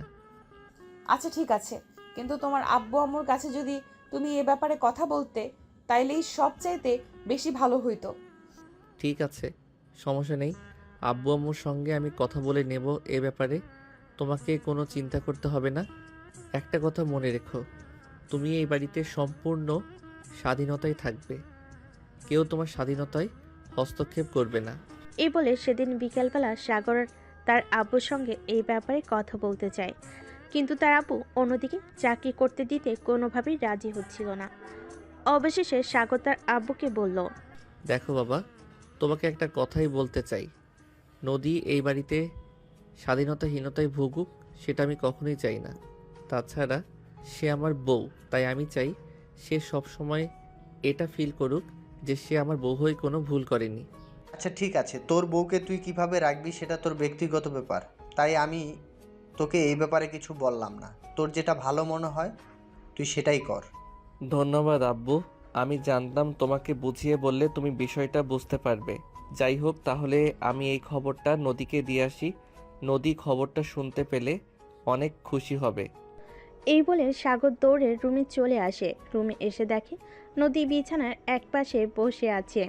সাগর রুমে আসতে সে মনে মনে ভাবলো এই খবরটা নদীকে এভাবে দেওয়া যাবে না, তাই সে মুখটা অন্ধকার করে রুমে প্রবেশ করলো। এটা দেখে নদী বলল, দেখলে তো, আমি যেরকমটা ভেবেছিলাম সেরকমটাই হলো।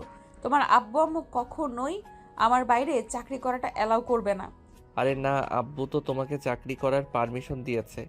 আমি তো ভেবেছিলাম তুমি আমার মুখের অবস্থা দেখে কেমন রিয়াকশন করো সেটা দেখার জন্য। ও সত্যি বলছো তোমার আব্বু আমাকে চাকরি করার পারমিশন দিয়েছে? তুমি জানো আমার আজ কি খুশি লাগছে? আমি তোমাকে বলে বোঝাতে পারবো না আজ যে আমার কত আনন্দ লাগছে। সত্যি আমার শ্বশুরবাড়ির মানুষ আমাকে চাকরি করতে দেবে, এটা আমি সত্যিই ভাবতে পারিনি। এই বলে নদী তখনই খুশিতে গদগদ হয়ে দৌড়ে এসে সাগরকে জড়িয়ে ধরে বলতে লাগলো, সত্যি তোমাকে অনেক ধন্যবাদ। তুমি না থাকলে এটা কোনোভাবেই সম্ভব হতো না। তুমি আমার জন্য অনেক করেছো। সত্যি তুমি খুব ভালো। এটা বলে নদী হঠাৎ করে সাগরকে ছেড়ে দিল আর বলতে লাগলো, সরি, আমি আনন্দে এটা করে ফেলেছি। সরি, আমাকে প্লিজ তুমি ক্ষমা করে দিও। তোমাকে এভাবে জড়িয়ে ধরাটাও ঠিক হয়নি। আরে বাবা, এভাবে বলার কি আছে? তুমি আমার বিয়ে করা বউ, তুমি আমাকে জড়িয়ে ধরতেই পারো। আমি এই ব্যাপারে কিছুই মনে করিনি। তাছাড়া আমার তো ভালোই লাগছিল তুমি যখন জড়িয়ে ধরছিলে। প্রথম কোনো মেয়ে মানুষের স্পর্শ পেলাম, অন্যরকম অনুভূতি হচ্ছিল। তাই নাকি? তোমার অন্যরকম অনুভূতি আমি বার করছি, দাঁড়াও তোমাকে দেখাচ্ছি মজা। এই বলেই নদী সাগরকে দৌড়াতে লাগলো। আর সাগরকে পায় কি, সাগর ততক্ষণে রুম থেকে বের হয়ে চলে গেছে। এরপর দিন থেকে নদী যথারীতি তার অফিসে যাওয়া শুরু করে। এদিকে সাগরও ভার্সিটিতে যাওয়া শুরু করে, কারণ সামনে তার ফাইনাল ইয়ারের এক্সাম। তার বেস্ট ফ্রেন্ড হসপিটালে থাকায় এই খবরটা ভার্সিটিতে পৌঁছাতে একটু দেরি হলো। সেদিন সাগর ভার্সিটির ক্যাম্পাসে এসে দাঁড়াতেই তার এক বন্ধু তাকে বলল, কি ব্যাপার দোস্ত, বিয়ে করে নিলি অথচ আমাদেরকে জানালিও না? আমরা তো তোর বন্ধু, আমাদেরকেও একবার জানানো উচিত ছিল। দেখো বন্ধু, হঠাৎ করে সব কিছু হয়ে গেছে, তাই তোদেরকে কোনো কিছু জানাতে পারিনি। তাছাড়া তোরা তো সবাই জানতি নদীর বিয়ে হতে চলেছিল আমার বড় ভাইয়ের সঙ্গে, কিন্তু দুর্ভাগ্যবশত সেটা আমার সঙ্গে হয়ে গেছে, তাই তোদেরকে বলার সময় পাইনি। আচ্ছা ঠিক আছে, সে না হয় বুঝলাম, কিন্তু এখন আমাদেরকে মিষ্টি কবে খাওয়াবি সেটাই বল। আমরা তো ভেবেছিলাম তোর বিয়েতে অনেক আনন্দ করব, কিন্তু সেটা তো আর হয়ে উঠলো না। তবে তাই বলে তো আর মিষ্টি খাওয়া মিস করতে পারি না, আমাদেরকে অবশ্যই মিষ্টি খাওয়াতে হবে। আচ্ছা ঠিক আছে, কোনো সমস্যা নেই। তোরা যখন মিষ্টি খেতে চাইবি আমি তখনই তাদেরকে মিষ্টি খাওয়াবো। আচ্ছা দোস্ত, একটা ব্যাপার ভেবে খুবই অবাক হচ্ছি। তোর ভাইয়ের সঙ্গে মেয়েটার বিয়ের কথা চলছিল, তার মানে মেয়েটা নিশ্চয়ই তোর চাইতে বয়সে বড়, তাই না? দেখ, যেটা হয়ে গেছে সেটা নিয়ে আমি আর কোনো কথা বলতে চাই না। মেয়েটা আমার চাইতে বয়সে বড়, সেটা আমিও খুব ভালো করেই জানি, কিন্তু অ্যাক্সিডেন্টলি যেটা হয়ে গেছে সেটা নিয়ে মাথা ঘামানোর কিছুই নেই। এখন সে আমার বউ, এখন সে আমার কাছে কিভাবে ভালো থাকবে সেটাই আমার কাছে বড় কথা। হ্যাঁ রে ভাই, এটাই ভালো কথা। দেখিস, মেয়েটাকে কোনোদিনও কষ্ট দিস না। একে তো তোর ভাইয়ের সঙ্গে বিয়ে হওয়ার কথা ছিল, এখন তোর সঙ্গে বিয়ে হয়েছে, এমনিতেই তো মেয়েটা শকড, তারপর আর কোনো কষ্ট দিস না। হ্যাঁ, দোয়া করিস যেন এই মেয়েটাকে সারা জীবন আমি ভালোবাসায় ভালো রাখতে পারি। এরপর কথা বলতে বলতে সাগর ক্লাসরুমে চলে গেল। আর এরপর দেখতে দেখতে বেশ কিছুদিন সময় কেটে গেল। এদিকে সাগরের অনার্স ফাইনালের এক্সাম শেষ হয়ে গেছে। এখন আর সাগরের কোনো কাজ নেই, সারাদিন বাসায় বসে থাকে। সেদিন নদী অফিস থেকে ফিরে এসে সাগরকে রুমে একা একা চুপচাপ বসে থাকতে দেখি বলল, কি ব্যাপার, কি হয়েছে? তুমি এভাবে চুপচাপ বসে আছো কেন? তোমার কিছু হয়েছে নাকি? না, সেরকম কোনো ব্যাপার না। আসলে কদিন ধরে একা একা বাসায় বসে আছি তো কিছুই ভালো লাগছে না, তাই আর কি। ও আচ্ছা, এই ব্যাপার। তাহলে ঠিক আছে, কোনো সমস্যা নেই। আমি অফিস থেকে কিছুদিনের জন্য ছুটি নিব ভাবছি। তোমাকে নিয়ে এবার বাইরে থেকে কোথাও ঘুরে আসব। তাহলে তো খুবই ভালো হয়। আমিও ভাবছিলাম তোমার সঙ্গে এই ব্যাপারে কথা বলবো, কিন্তু তুমি তো তোমার অফিস নিয়ে খুবই ব্যস্ত আছো, তাই তোমাকে বললে তুমি যদি কিছু মনে করো, তাই তোমাকে বলার সাহস হয়ে উঠছিল না। তুমি আমার জন্য এত কিছু করেছো, আর আমি তোমার জন্য এইটুকু করতে পারবো না? এখনো সমস্যা নেই, আমি কালকেই অফিস থেকে ছুটি নিব। আচ্ছা নদী, আমি কি তোমায় একটা কথা জিজ্ঞাসা করতে পারি? হ্যাঁ অবশ্যই, কেন নয়। তুমি আমার জন্য এত কিছু করেছো, আর আমি তোমাকে ছোট্ট একটা কথার উত্তর দিতে পারবো না? বলো, তুমি আমার কাছ থেকে কি জানতে চাও? আচ্ছা নদী, তুমি কি এখনো আমাকে তোমার স্বামী হিসেবে মেনে নিতে পারোনি? না মানে দেখো, আমাদের বিয়ে হলো প্রায় 1 বছর হতে চললো, কিন্তু এখনো পর্যন্ত আমরা যে এখনো স্বামী স্ত্রী হতে পারি এটা শুধু আমরাই জানি, বাইরের কেউ জানে না। জানি না তুমি আমার বলা কথাটা বিশ্বাস করবে কিনা, কিন্তু সত্যি বলতে এটাই যে একটা কথা হয়তো তুমিও জানো, মেয়েরা বুক ফাটলেও মুখ ফুটে কিছু বলতে পারে না। কিন্তু আমি ভেবেছিলাম তুমি বুঝবে, কিন্তু এখনো মনে হয় তোমার সেই বয়সটা হয়ে ওঠেনি। মানে তুমি কি বলতে চাইছো? আমি তো সেটাই বুঝতে পারছি না। কি বলতে চাও একটু খুলে বলবে কি? আমি তোমার সঙ্গে একই রুমে একই বিছানায় আছি আজ প্রায় 1 বছর হতে চললো, কিন্তু এখনো পর্যন্ত আমি তোমাকে দেখিনি তুমি নিজে থেকে আমাকে কাছে টেনে নেওয়ার চেষ্টা করেছো। আমি অনেকবার হতে চেষ্টা করেছি, কিন্তু কি বলবো, আমি তো মেয়ে মানুষ। আমি মেয়ে হয়ে কি করে একটা ছেলেকে নিজের কাছে টেনে নেই বলো? কিন্তু তুমি তো বলেছিলে তুমি আমাকে স্বামী হিসেবে মেনে নিতে পারবে না, তুমি আমার সঙ্গে সংসার করবে না। তাছাড়া আমি তোমাকে কথা দিয়েছিলাম আমি কখনোই তোমার স্বাধীনতায় হস্তক্ষেপ করব না। তুমি যেভাবে থাকতে চাইবে আমি তোমাকে ঠিক সেইভাবেই রাখবো। তাই তো আমি কখনোই তোমার কাছ থেকে অধিকার আদায়ের ব্যাপারে কোনো অগ্রাধিকার দেখাইনি। হ্যাঁ, তুমি সত্যিই পুরুষ হিসেবে ধন্য, যার জন্য তোমাকে সেলুট জানাই। তুমি একটা মেয়েকে কথা দিয়ে কথা রাখার জন্য কতটা চেষ্টা করেছো, সেটা সত্যিই প্রশংসনীয়। কিন্তু একজন স্বামী কিংবা একজন প্রেমিক পুরুষ হিসাবে তোমার কাছ থেকে আমি এটা কখনোই আশা করিনি। আমার কাছে নিজের শারীরিক চাহিদা মেটানোর চাইতে একজন মানুষকে দেওয়া কথা রক্ষা করাটা সবচাইতে বেশি জরুরি। আমি চাই তুমি সব সময় তোমার মতোই থাকো, তোমার যথেষ্ট ফ্রিডম থাকুক, কখনই তোমার স্বাধীনতায় হস্তক্ষেপ না করুক।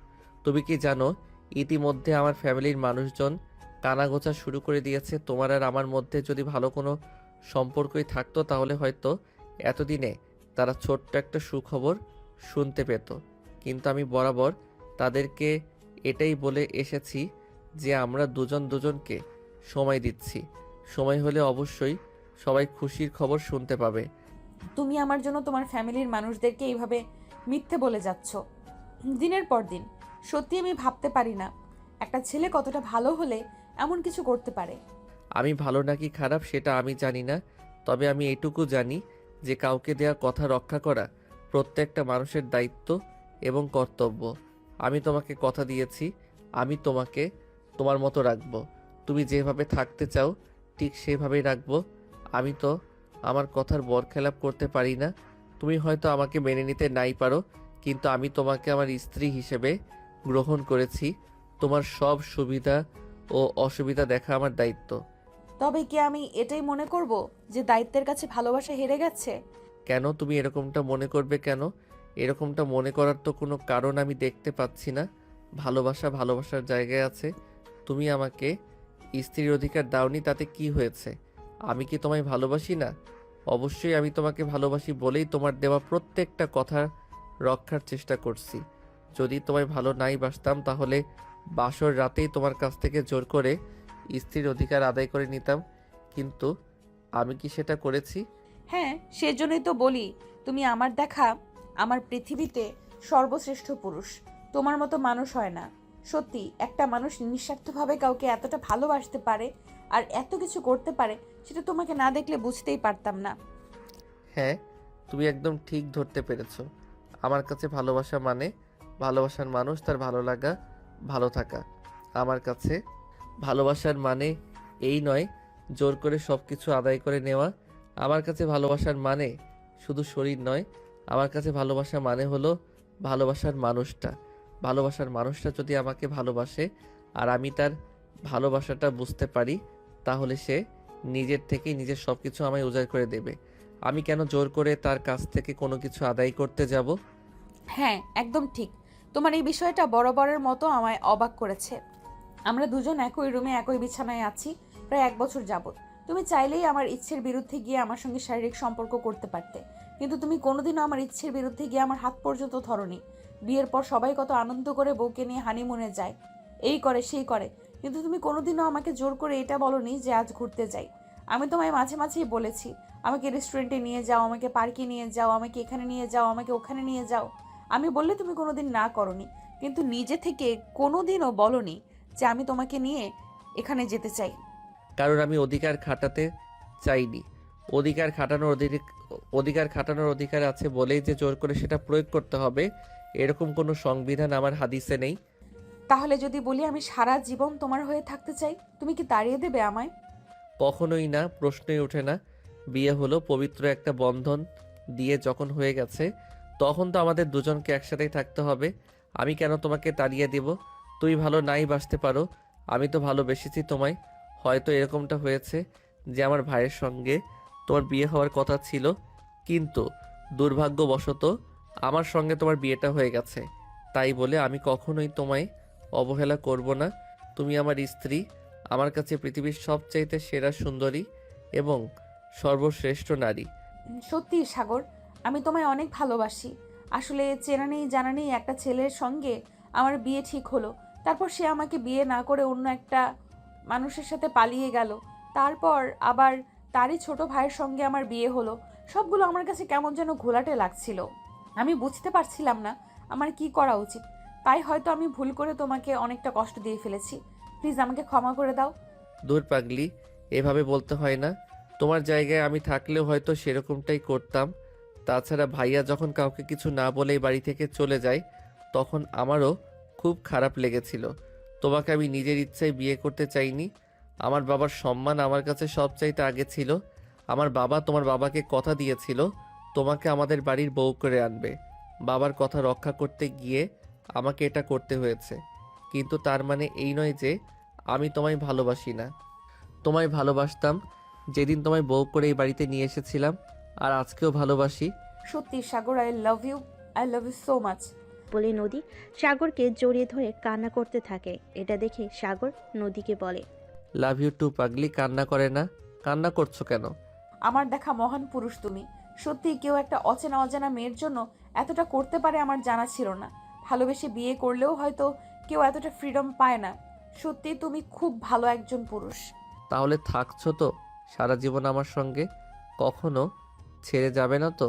আমায় কখনো বিচ্ছেদের যন্ত্রণা দিবে না তো? কখনোই না, আমি তোমায় কখনোই কোনো কষ্ট দেব না। আমি আমার যতটা সম্ভব তোমাকে ভালো রাখার চেষ্টা করব, because I love you. Love you too. এই বলে সাগর নদীকে নিজের কাছে টেনে নিল। আর নদীও তখন নিজেকে আর আটকে রাখলো না, সাগরকে তার পরিপূর্ণ অধিকার দিল। সাগর নদীকে এই প্রথমবারের মতো নিজের এতটা কাছে পেয়ে সে নিজেকে আর কোনোভাবেই কন্ট্রোল করে রাখতে পারছিল না। সে নদীর মাঝে নিজেকে হারিয়ে ফেল। নদীও নিজের ভালোবাসায় সাগরকে পরিপূর্ণ করে তুলল। দুজন দুজনের ভালোবাসায় এতটাই মুগ্ধ হয়ে গেল যে কখন রাত পেরিয়ে সকাল হয়ে গেল সেটাই তারা কেউ টের পেল না। সকালবেলা ঘুম থেকে উঠে নদী ফ্রেশ হয়ে অফিসে যাওয়ার জন্য তৈরি হয়ে গেল। আর সাগর তখনই ঘুম থেকে উঠল। তখনই নদী সাগরকে বলতে লাগলো, তুমি সব কিছু গুছিয়ে রেখো, আমি অফিস থেকে দুপুরের মধ্যেই চলে আসব। তারপর বিকেলের দিকে আমরা রওনা দিব। এভাবে হুটহাট করে আমরা কোথায় যাব? আমরা কক্সবাজার যাচ্ছি আজ রাতেই। আমরা ঢাকা থেকে রওনা দেব আর কাল সকালের মধ্যেই কক্সবাজার পৌঁছে যাব। আর হ্যাঁ, আব্বু আম্মুকে আমি বলে দেব। এই বলে নদীর সাগরের কপালে আলতো করে একটা ভালোবাসার পরশ এঁকে দিয়ে তারপর রুম থেকে বের হয়ে চলে গেল ড্রয়িং রুমে। এসে দেখতে পেল তার শ্বশুর আর শাশুড়ি দুজনেই বসে আছে। তখন তাদের সঙ্গে সে কথা বলল, তারও সম্মতি জানালো। তারপর নদী বাসা থেকে বের হয়ে অফিসে চলে গেল। দুপুরের দিকে সে তার বসের কেবিনে গেল আর তারপর তার বসের সঙ্গে কথা বলল। বস, আমার কিছুদিনের জন্য ছুটি লাগবে। আপনি তো জানেন আমার বিয়ে হয়েছে প্রায় 1 বছর, কিন্তু এখনো হানিমুনে যেতে পারিনি। তাই ভাবলাম এবার অফিস থেকে ছুটি নিয়ে জামাইকে নিয়ে হানিমুনের কাজটা সেরে আসব। হ্যাঁ, এটা তো খুবই ভালো ব্যাপার। তুমি বিয়ে করেছো এতদিন হলো, কিন্তু এখনও জামাইকে নিয়ে কোথাও ঘুরতে যাওনি। এই বিষয়টা বারবার আমাকে ভাবিয়ে তুললো। আমি ভাবছিলাম আমি যে আমি নিজে থেকেই তোমাকে আমি নিজে থেকেই তোমাকে এ ব্যাপারে বলবো, কিন্তু তুমি আমার অফিসের কর্মচারী, তুমি কি ভাববে সেই মনে করে আর তোমাকে বলা হয়ে ওঠেনি। বস, আমি 1 সপ্তাহের ছুটি লাগবে। আমি আমার হাজবেন্ডকে নিয়ে কক্সবাজার যেতে চাই। ঠিক আছে, কোনো সমস্যা নেই। আমি তোমাকে এই সপ্তাহ ছুটি দিয়ে দিলাম। আর একটা কথা, কক্সবাজারের থেকে আসার সময় কিন্তু আমাদের জন্য অবশ্যই কিছু নিয়ে আসবে। আমার কিন্তু গিফট চাই। ওকে বস, ঠিক আছে, কোনো সমস্যা নেই। আমি অবশ্যই কক্সবাজার থেকে আসার সময় অফিসের সবার জন্যই কিছু না কিছু নিয়ে আসব। এই বলে সে কেবিন থেকে বের হয়ে নিজের কেবিনে চলে আসলো। আর তারপর অফিসের কাজকর্ম শেষ করে বাসায় চলে আসলো। আর তখনই হঠাৎ তার তিশার সঙ্গে দেখা হলো। তিশা তখন নদীকে বলতে লাগলো, কি ব্যাপার ভাবি, শুনলাম তোমরা নাকি হানিমুনে যাচ্ছ? হ্যাঁ, তুমি একদম ঠিকই শুনেছ। তাছাড়া তোমাকে বলতে মনে ছিল না। আমি তো ভেবেছিলাম তুমিও আমাদের সঙ্গে যাবে, কারণ আমি বিয়ে হয়ে আসার পর থেকে দেখছি তুমি তো তেমন একটা বাইরে কোথাও যাও না। তাই ভাবছিলাম এবার যদি আমাদের সঙ্গে যেতে তাহলে ভালো লাগতো। না, এবার তোমরা ঘুরে আসো, কারণ তোমরা তো হানিমুন করতে যাচ্ছ। সেখানে আমি কাবাবের হাঁটি হতে চাই না। পরে না হয় একসময় তোমাদের সঙ্গে কোথাও ঘুরতে যাব। না তিশা, নদী একদম ঠিক কথাই বলেছে। তুইও আমাদের সঙ্গে যাবি। আমিও মনে মনে এটাই ভাবছিলাম তোকে বলবো বলে। কিন্তু ভাইয়া, তোরা হানিমুন করতে যাচ্ছিস, সেখানে গিয়ে আমি কি করব? দেখো, আমি তোমার কোনো কথাই শুনতে চাই না। তুমি আমার সঙ্গে হানিমুনে যাবে। আমরা হানিমুন করতে যাচ্ছি। তা কি হয়েছে? তুমি কি ছোট বাচ্চা নাকি যে আমাদের বিরক্ত করবে? তুমি তোমার মতো ঘুরে করবে আর আমরা আমাদের মতো। দেখো, মেয়েদের সবসময় একটু হলেও ফ্রিডম থাকা উচিত, যাতে তারা নিজেদের মনের কথা হলেও কাউকে খুলে বলতে পারে। কিন্তু আমি তোমাদের বাড়িতে এসে তোমাকে কখনোই সেরকম স্বাধীনভাবে চলাফেরা করতে দেখিনি। তুমি সবসময় কিছু একটা নিয়ে ভয় পেয়ে থাকো। আমিও সেটা খুব একটা আন্দাজ করতে পারি, কিন্তু করার মতো তো কিছুই নেই। কারণ এই বাড়িতে তো শ্বশুরমশাই যা বলবে তাই হবে। তাছাড়া আমিও চাই শ্বশুরমশাই যতদিন বেঁচে আছেন ওনার কথা মতোই সংসার চলুক। তাহলে তিশা, তুই তোর নিজের জিনিসপত্র গুছিয়ে নে। আমরা তো সন্ধ্যায় রওনা দিব। এখন সময় হাতে খুব একটা বেশি নেই। এখনই সব কিছু গোছাতে শুরু কর। আচ্ছা ঠিক আছে, কোনো সমস্যা নেই। আমি কিছুক্ষণের মধ্যে সব কিছু গুছিয়ে নিতে পারবো, কিন্তু আব্বু আম্মু কি বলবে? আব্বুকে এই ব্যাপারে কিছুই বলা হয়নি। তাছাড়া তুই তো জানিস আব্বুকে না বলে আমি কখনো কোথাও যাই না। এ ব্যাপারে তোকে কিছুই চিন্তা করতে হবে না। নদী আব্বুর সঙ্গে এ ব্যাপারে কথা বলবে, তাই না নদী? হ্যাঁ, আমি আব্বুকে বুঝিয়ে বললে অবশ্যই আব্বু সেটা বুঝতে পারবে। কে আর তোমাকে যেতেও নিষেধ করবে না। তুমি তোমার সব কিছু গুছিয়ে নাও, আমি আব্বুকে বলে আসছি তোমার ব্যাপারে। এই বলে নদী সেখান থেকে সোজা তার শ্বশুরের রুমে চলে গেল আর তার শ্বশুরকে বলতে লাগলো। আব্বু, আপনাকে একটা কথা বলার ছিল, জানি না আপনি কিভাবে নিবেন কথাটা। আরে বৌমা, এত আমতা আমতা করার কি আছে? তুমি আমার একটা মাত্র ছেলের বউ, তোমার কথা কি আমরা কখনো ফেলতে পারি? তুমি বলো না কি বলবে। আসলে আব্বু, আমি চাইছিলাম আমাদের সঙ্গে তিশাও যাক, কারণ এই বাড়িতে আসার পর থেকে তো তিশাকে কখনো কোথাও যেতে দেখিনি। তাই ভাবছিলাম তিশাকে আমাদের সঙ্গে করে নিয়ে গেলে ও একটু ঘোরাঘুরি করলে ওরও ভালো লাগবে আর আমাদেরও ভালো লাগবে। এটা আবার বলতে হয় নাকি? তুমি ভাবি হয়ে তোমার ননদকে তোমার সঙ্গে নিয়ে যেতে চাইছো, এটাই তো বড় কথা। সেখানে আমি আবার নিষেধ করব কি করে? ধন্যবাদ আব্বু, আপনাকে অসংখ্য ধন্যবাদ। আমি জানতাম আপনাকে আমি বুঝিয়ে বললে আপনি বিষয়টা বুঝতে পারবেন। আসলে মেয়ে মানুষদের একটু হলেও স্বাধীনতা থাকা উচিত, তাদেরকে একটু হলেও নিজের মতো বাঁচতে দেওয়া উচিত। আচ্ছা আব্বু, তাহলে আসি, আমাদের তো সবকিছু গোছগাছ করতে হবে। এই বলে নদী নিজের রুমে চলে আসে আর তারপর সাগরকে নিয়ে সব কিছু গুছিয়ে নেয়। তারপর সন্ধ্যা থেকে নদী আর সাগর তিশা তিনজনে বাসা থেকে বের হয়ে গেল। সারা রাত জার্নি করে সকালবেলা এসে তারা কক্সবাজার পৌঁছালো। তাদের হোটেল রুম আগে থেকে বুক করা ছিল। নদী অনলাইনে হোটেলের রুম বুক করে রেখেছিল, তাই তারা সোজা হোটেলে চলে গেল আর সেখানে কিছুক্ষণ বিশ্রাম নিয়ে সকালে নাস্তা শেষ করে তারপর তারা সমুদ্র দেখতে বেরিয়ে পড়ল। তারা সবাই সমুদ্রের ভিসে হাঁটাহাঁটি করছিল। তখনই হঠাৎ তিশার একটা ছেলের সঙ্গে ধাক্কা লেগে গেল। এই ছেলে, কি সমস্যা আপনার? চোখে দেখতে পান না নাকি? চোখে তো দেখতে পাইছি, কিন্তু আপনার মতো সুন্দরী মেয়ে যদি নিজে থেকে এসে উষ্টা খায়, তাহলে আমি দেখতে পাবো কি করে? আমি তো সুন্দরী রূপের আগুনে জ্বলে যাচ্ছিলাম, চোখে কিছুই দেখতে পাচ্ছিলাম না। বিশ্বাস করো সুন্দরী। একদম চটকানা মেরে সব কিছু দাঁত ফেলে দিব, বলে দিলাম। অসভ্য ইতর বদমাইশ লম্পট, চরিত্রহীন কোথাকার। মেয়েদেরকে কিভাবে সম্মান দিয়ে কথা বলতে হয় এটা তোর ফ্যামিলি থেকে শেখায়নি? ফ্যামিলি থেকে সব কিছুই শিখিয়েছে, কিন্তু বিশ্বাস করো সুন্দরী, জীবনে অনেক মেয়ে মানুষ দেখেছি, তোমার মতো এরকম হট সেক্সি দেখিনি। কথাটা বলতে দেরি হলো, কিন্তু তিশার ঠাস ঠাস করে ওই ছেলেটার গালে চটটা বসিয়ে দিতে দেরি হলো না। তোর এত বড় সাহস, তুই আমাকে এই কথাগুলো বলার সাহস কোথা থেকে পাস? সাগর আর নদী একটু ওই পাশেই ছিল, তারা দেখতে পায়নি। রেগে যাওয়া কণ্ঠস্বর শুনে তারা দৌড়ে সেখানে চলে আসে আর তিশাকে জিজ্ঞেস করতে থাকে। কি ব্যাপার তিশা, কি হয়েছে? এভাবে চেঁচামেচি করছো কেন? কোনো সমস্যা হয়েছে নাকি? নদীর কণ্ঠস্বর শোনা মাত্রই পাশ থেকে ছেলেটা বলে উঠল। আরে নদী, তুই এখানে? হ্যাঁ, আমি আমার হাজবেন্ড আর ননদকে নিয়ে এখানে ঘুরতে এসেছি, কিন্তু তুই? এই তো বন্ধুদের সাথে এখানে ঘুরতে এসেছি, ওরা ওইদিকে ঘোরাঘুরি করছে। সেই অনার্স কমপ্লিট করার পর তো তোর সঙ্গে আর কখনো দেখাই হলো না। কেমন আছিস? এই তো আলহামদুলিল্লাহ ভালো আছি, বিয়ে করেছি, সংসার করছি। তোর কি খবর, বিয়ে শাদী করেছিস নাকি? না রে বান্ধবী, বিয়ে শাদির মতো সুযোগ আমার জীবনে এখনো আসেনি। তাছাড়া এই তো কিছুদিন হলো চাকরি নিয়েছি, এখন বিয়ে শাদি করবো বলে চিন্তা করেছি। আচ্ছা, এই মেয়েটা কি তোর ননদ নাকি? হ্যাঁ, এই হলো তিশা, আমার ননদ। আর এই হলো সাগর, আমার হাজবেন্ড। ও আচ্ছা, তাহলে তো ভালোই হলো নদী। একটা কথা বলি তোকে, তোর ননদ কিন্তু হেব্বি সুন্দরী। তোরা চাইলে তোর ননদকে আমার বউ বানাতে চাই। ছি ছি ছি ছি, বিচ্ছিরি আচরণ। দেখলে ভাবি তোমার বন্ধু কত খারাপ, কিভাবে তোমার সঙ্গে নির্লজ্জের মতো কথা বলছে। আচ্ছা ঠিক আছে রাকিব, আজ তাহলে আসি, তোর সঙ্গে অন্য সময় কথা হবে। আর হ্যাঁ, তোর ফোন নাম্বার কি আগেরটা আছে নাকি? হ্যাঁ, আমার ফোন নাম্বার তো আগেরটাই আছে, তবে আমি কিন্তু একটা কথার উত্তর এখনও পেলাম না। তোর ননদকে যদি বিয়ে দিতে চাস, তাহলে আমি তোর ননদকে বিয়ে করব।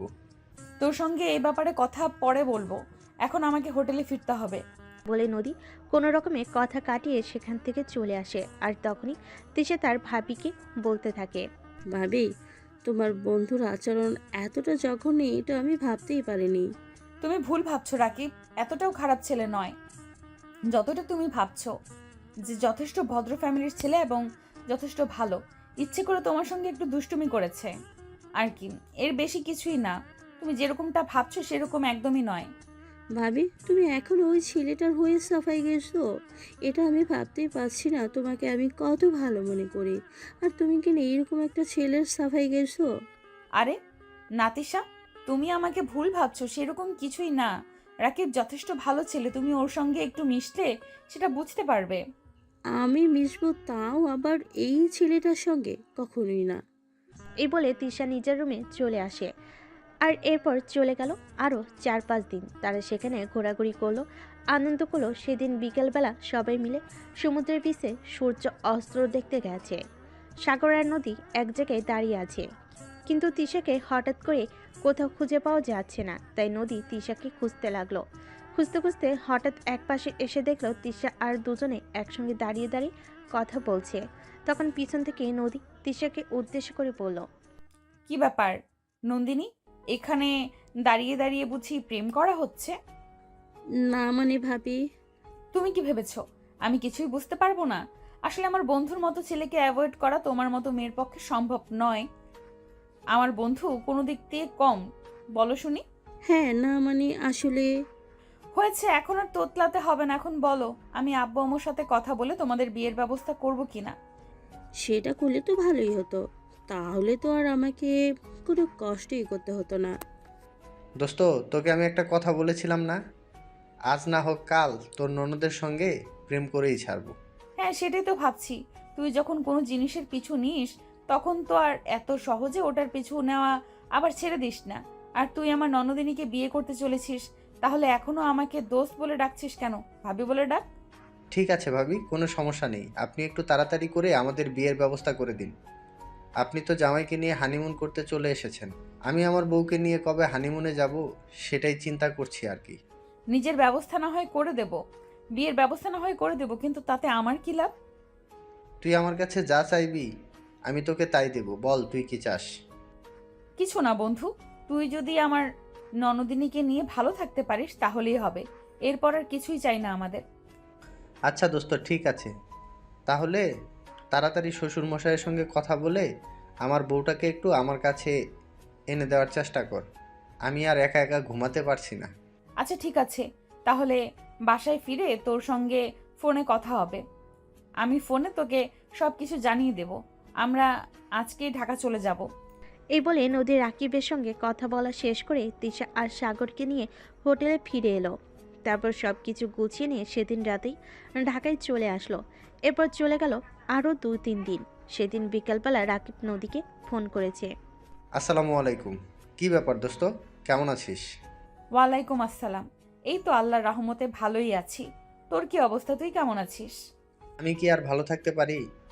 একা একা আর কত ভালো থাকা যায়? তোকে তো বললাম একটু শ্বশুর মশাইয়ের সঙ্গে কথা বলে আমার বউটাকে আমার কাছে এনে দেওয়ার ব্যবস্থা কর, কিন্তু তুই তো কোনো কর্ণপাত করছিস না এই ব্যাপারে। ও আসলে আমার শরীরটা ভালো লাগছিল না, তাই মনে ছিল না। এখনো সমস্যা নেই, আমি আজ রাতেই শ্বশুরমশাইয়ের সঙ্গে কথা বলবো। এরপর দুজনে আরও বেশ কিছুক্ষণ কথা বলে ফোন রেখে দিল। আর এইদিকে রাত 8টার দিকে সাগরের আব্বু বাসায় আসলে নদী সাগরের আব্বুর রুমে গেল। সাগরের আব্বু নদীকে দেখে বলতে লাগলো, কি ব্যাপার বৌমা, কিছু হয়েছে নাকি? হঠাৎ করেই তুমি আমার রুমে? আব্বু, আসলে আপনার সঙ্গে একটা গুরুত্বপূর্ণ বিষয়ে আলোচনা করার ছিল। সরি, গুরুত্বপূর্ণ বিষয় সেটা আবার কি, বলো শুনি। আসলে তিশার বিয়ের ব্যাপারে কথা বলতে চাইছিলাম। হ্যাঁ বলো, তুমি কি তিশার জন্য কোনো ছেলে দেখেছো নাকি? আই মিন, তোমার কি পছন্দের কেউ আছে নাকি? না মানে আসলে আব্বু, আমরা যখন কক্সবাজার ছিলাম সেখানে আমার একটা বন্ধুর সাথে দেখা হয়। আমার বন্ধু সেখানে তিশাকে দেখে পছন্দ করেছে, আর সেই বলল আপনার সঙ্গে একটু কথা বলতে। আচ্ছা ঠিক আছে, কোনো সমস্যা নেই, তাহলে তুমি ওই ছেলেকে বলো তার ফ্যামিলিকে নিয়ে আমার সঙ্গে দেখা করতে। আমি তো আর গার্ডিয়ানবিহীন কারো হাতে আমার মেয়েকে তুলে দিতে পারি না, আমি ওই ছেলের ফ্যামিলির সাথে কথা বলতে চাই। ঠিক আছে আব্বু, কোনো সমস্যা নেই। তাহলে আমি ওনাদেরকে কবে আসতে বলবো যদি আপনি বলতেন? ওদের যদি কোনো সমস্যা না থাকে তাহলে আগামী পরশু শুক্রবার ওই দিনই আসতে বলো। ঠিক আছে আব্বু, কোনো সমস্যা নেই। আমি আজকেই রাকিবকে ফোন দিয়ে বলে দেব আগামী শুক্রবার এই ওর আব্বু আম্মুকে নিয়ে আমাদের বাসায় চলে আসতে, তারপর আপনার সঙ্গে কথা বলতে। নিজের রুমে চলে আসলো। তারপর রুমে এসে সে সঙ্গে সঙ্গে রাকিবকে ফোন দিয়ে এই সুখবরটা দিল। আর তারপর পরের শুক্রবারে সে তার বাবা মাকে নিয়ে নদীর বাড়িতে চলে আসলো। তারপর নদীর শ্বশুরমশাই আর রাকিবের আব্বু আম্মু কথা বলে রাকিব আর তিশার বিয়ে পাকা হয়ে গেল। অতঃপর কিছুদিনের মধ্যে রাকিব আর তিশার বিয়ে সম্পূর্ণ হয়ে গেল। আজ সাগরদের বাড়ির সবাই রাকিবদের বাড়িতে গিয়েছিল একটা দাওয়াত, আর সেখান থেকে কিছুক্ষণ হলো ফিরে এসেছে। রাত 10টা বাজে। নদী নিজের রুমে এসে সব কিছু গুছিয়ে রেখে তারপর ঘুমানোর জন্য প্রস্তুতি নিচ্ছিল। তখনই হঠাৎ নদীর ফোনটা বেজে উঠল। নদীর ফোনটা হাতে নিয়ে দেখে রাকিব ফোন করেছে। এই অসময়ে রাকিব তাকে ফোন করার কারণটা কিসের এটাই বুঝতে পারলো না, তাই সে দুশ্চিন্তা মনে নিয়ে ফোনটা রিসিভ করলো। নদী ফোনটা রিসিভ করতেই অপর প্রান্ত থেকে শুনতে পেল। থ্যাংক ইউ ভাবি প্লাস দোস্ত। সত্যি তুই সত্যিকারের বন্ধুর পরিচয় দিয়েছিস। তুই না থাকলে সত্যি হয়তো আজ তিশাকে আমার বউ করে পেতাম না। তোকে কি বলে যে ধন্যবাদ দেবো সেটা বুঝতে পারছি না। সত্যি তোর মতো বন্ধু প্রত্যেকটা মানুষের জীবনে প্রয়োজন। তুই আমাকে এই কথাটা বলার জন্য এত রাতে ফোন দিয়েছিস? আমি তো ভাবছিলাম কি না কি হয়ে গেল। আরে বাবা, ভয় পাওয়ার কি আছে? আমি তো তোকে ধন্যবাদ দেওয়ার জন্যই ফোন করেছিলাম। সত্যি তুই না থাকলে হয়তো তিশাকে আজ আমার বউ করে পেতাম না। আচ্ছা ভাই, ঠিক আছে, এখন আমার সঙ্গে কথা বলে সময় নষ্ট না করে বউকে ভালোবাসা দে। আর একটা কথা বলে দিচ্ছি, খবরদার কখনো কিন্তু আমার ননদিনী যেন তোর ব্যাপারে কোনো কমপ্লেন করতে না পারে। আচ্ছা, তুই তো আমাকে জানিস আমি কেমন ছেলে। আমি কোনো দিন তোর ননদকে আমার ব্যাপারে কোনো কমপ্লেন করতে দেব না, তুই দেখে নিস। আচ্ছা ঠিক আছে, তাই যেন হয়। রাখছি তাহলে, আমারও শরীরটা টায়ার্ড লাগছে, ঘুমাবো। এই বলে নদী ফোনটা কেটে দিল। আর তখনই হঠাৎ পিছন থেকে সাগর বলতে লাগলো, বউ আমার না আজ একটা তোমার আদর খেতে ইচ্ছা করছে, একটু আদর করবে কি আমায়? না, একদমই নয়। আমার শরীর টায়ার্ড লাগছে, আমাকে ঘুমাতে হবে। তাছাড়া আজকে খাওয়াটাও একটু বেশি হয়ে গেছে। তুমি আমার সঙ্গে এরকম কেন করো বলো তো? তুমি তো আমার 10টা না 5টা না একটা মাত্র আদরের বউ। আমি তোমার কাছে আদর চাইবো না তো কার কাছে চাইবো বলো? উফ, এভাবে বলতে হয় নাকি? নিজে একটু জোর করে আদায় করে নিতে পারো না? তুমি না একটু রোমান্টিক না।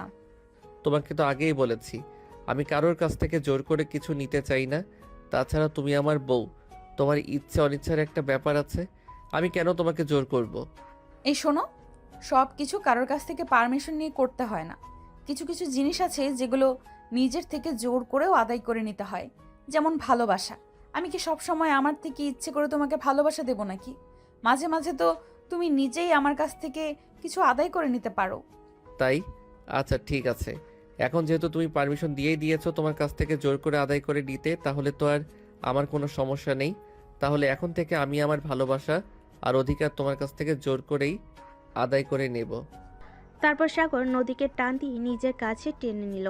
আর তারপর নদীর গালের কাছ থেকে চুলগুলো সরিয়ে আলতো করে তার গালে ছোট্ট একটা ভালোবাসার পরশ এঁকে দিল। নদী সাগরের স্পর্শ পেয়ে একটু কেঁপে উঠল, কিন্তু সাগর এখন আর নদীকে দূরে যেতে দিল না। সে নদীকে নিজের আরও কাছে টেনে নিল। আর তারপর সে নদীর সারা শরীরে ভালোবাসার স্পর্শ করতে লাগলো। নদী তখন আর সাগরের কাছ থেকে নিজেকে দূরে সরিয়ে রাখলো না, নিজেও সাগরের আরও কাছে চলে আসলো আর নিজেও সাগরের সঙ্গে রেসপন্স করতে লাগলো। আর সাগর কেউ সে নিজের ইচ্ছে মতো কিস করতে লাগলো। এভাবেই দুজনেই ভালোবাসার মহাসমুদ্রে ডুবে গেল। তারপর ঘন্টার পর ঘন্টা চললো তাদের ভালোবাসার পর্ব। সারাত এভাবেই দুজন দুজনকে ভালোবাসায় ভরিয়ে রাখলো। আর তারপর রাত প্রায় 3টার দিকে দুজন দুজনকে জড়িয়ে ধরে ঘুমিয়ে পড়লো। এভাবেই চলছিল তাদের দুষ্টু মিষ্টি ভালোবাসার সংসার। সুপ্রিয় ভিউয়ার্স, আমাদের আজকের গল্পটা আপনাদের কাছে কেমন লেগেছে নিশ্চয়ই একটা ছোট্ট কমেন্টে জানাবেন। সবাই ভালো থাকবেন, সুস্থ থাকবেন। আবারও দেখা হবে নতুন কোনো ভালোবাসার গল্পে। সে পর্যন্ত সবাই অপেক্ষায় থাকুন। আল্লাহ হাফেজ।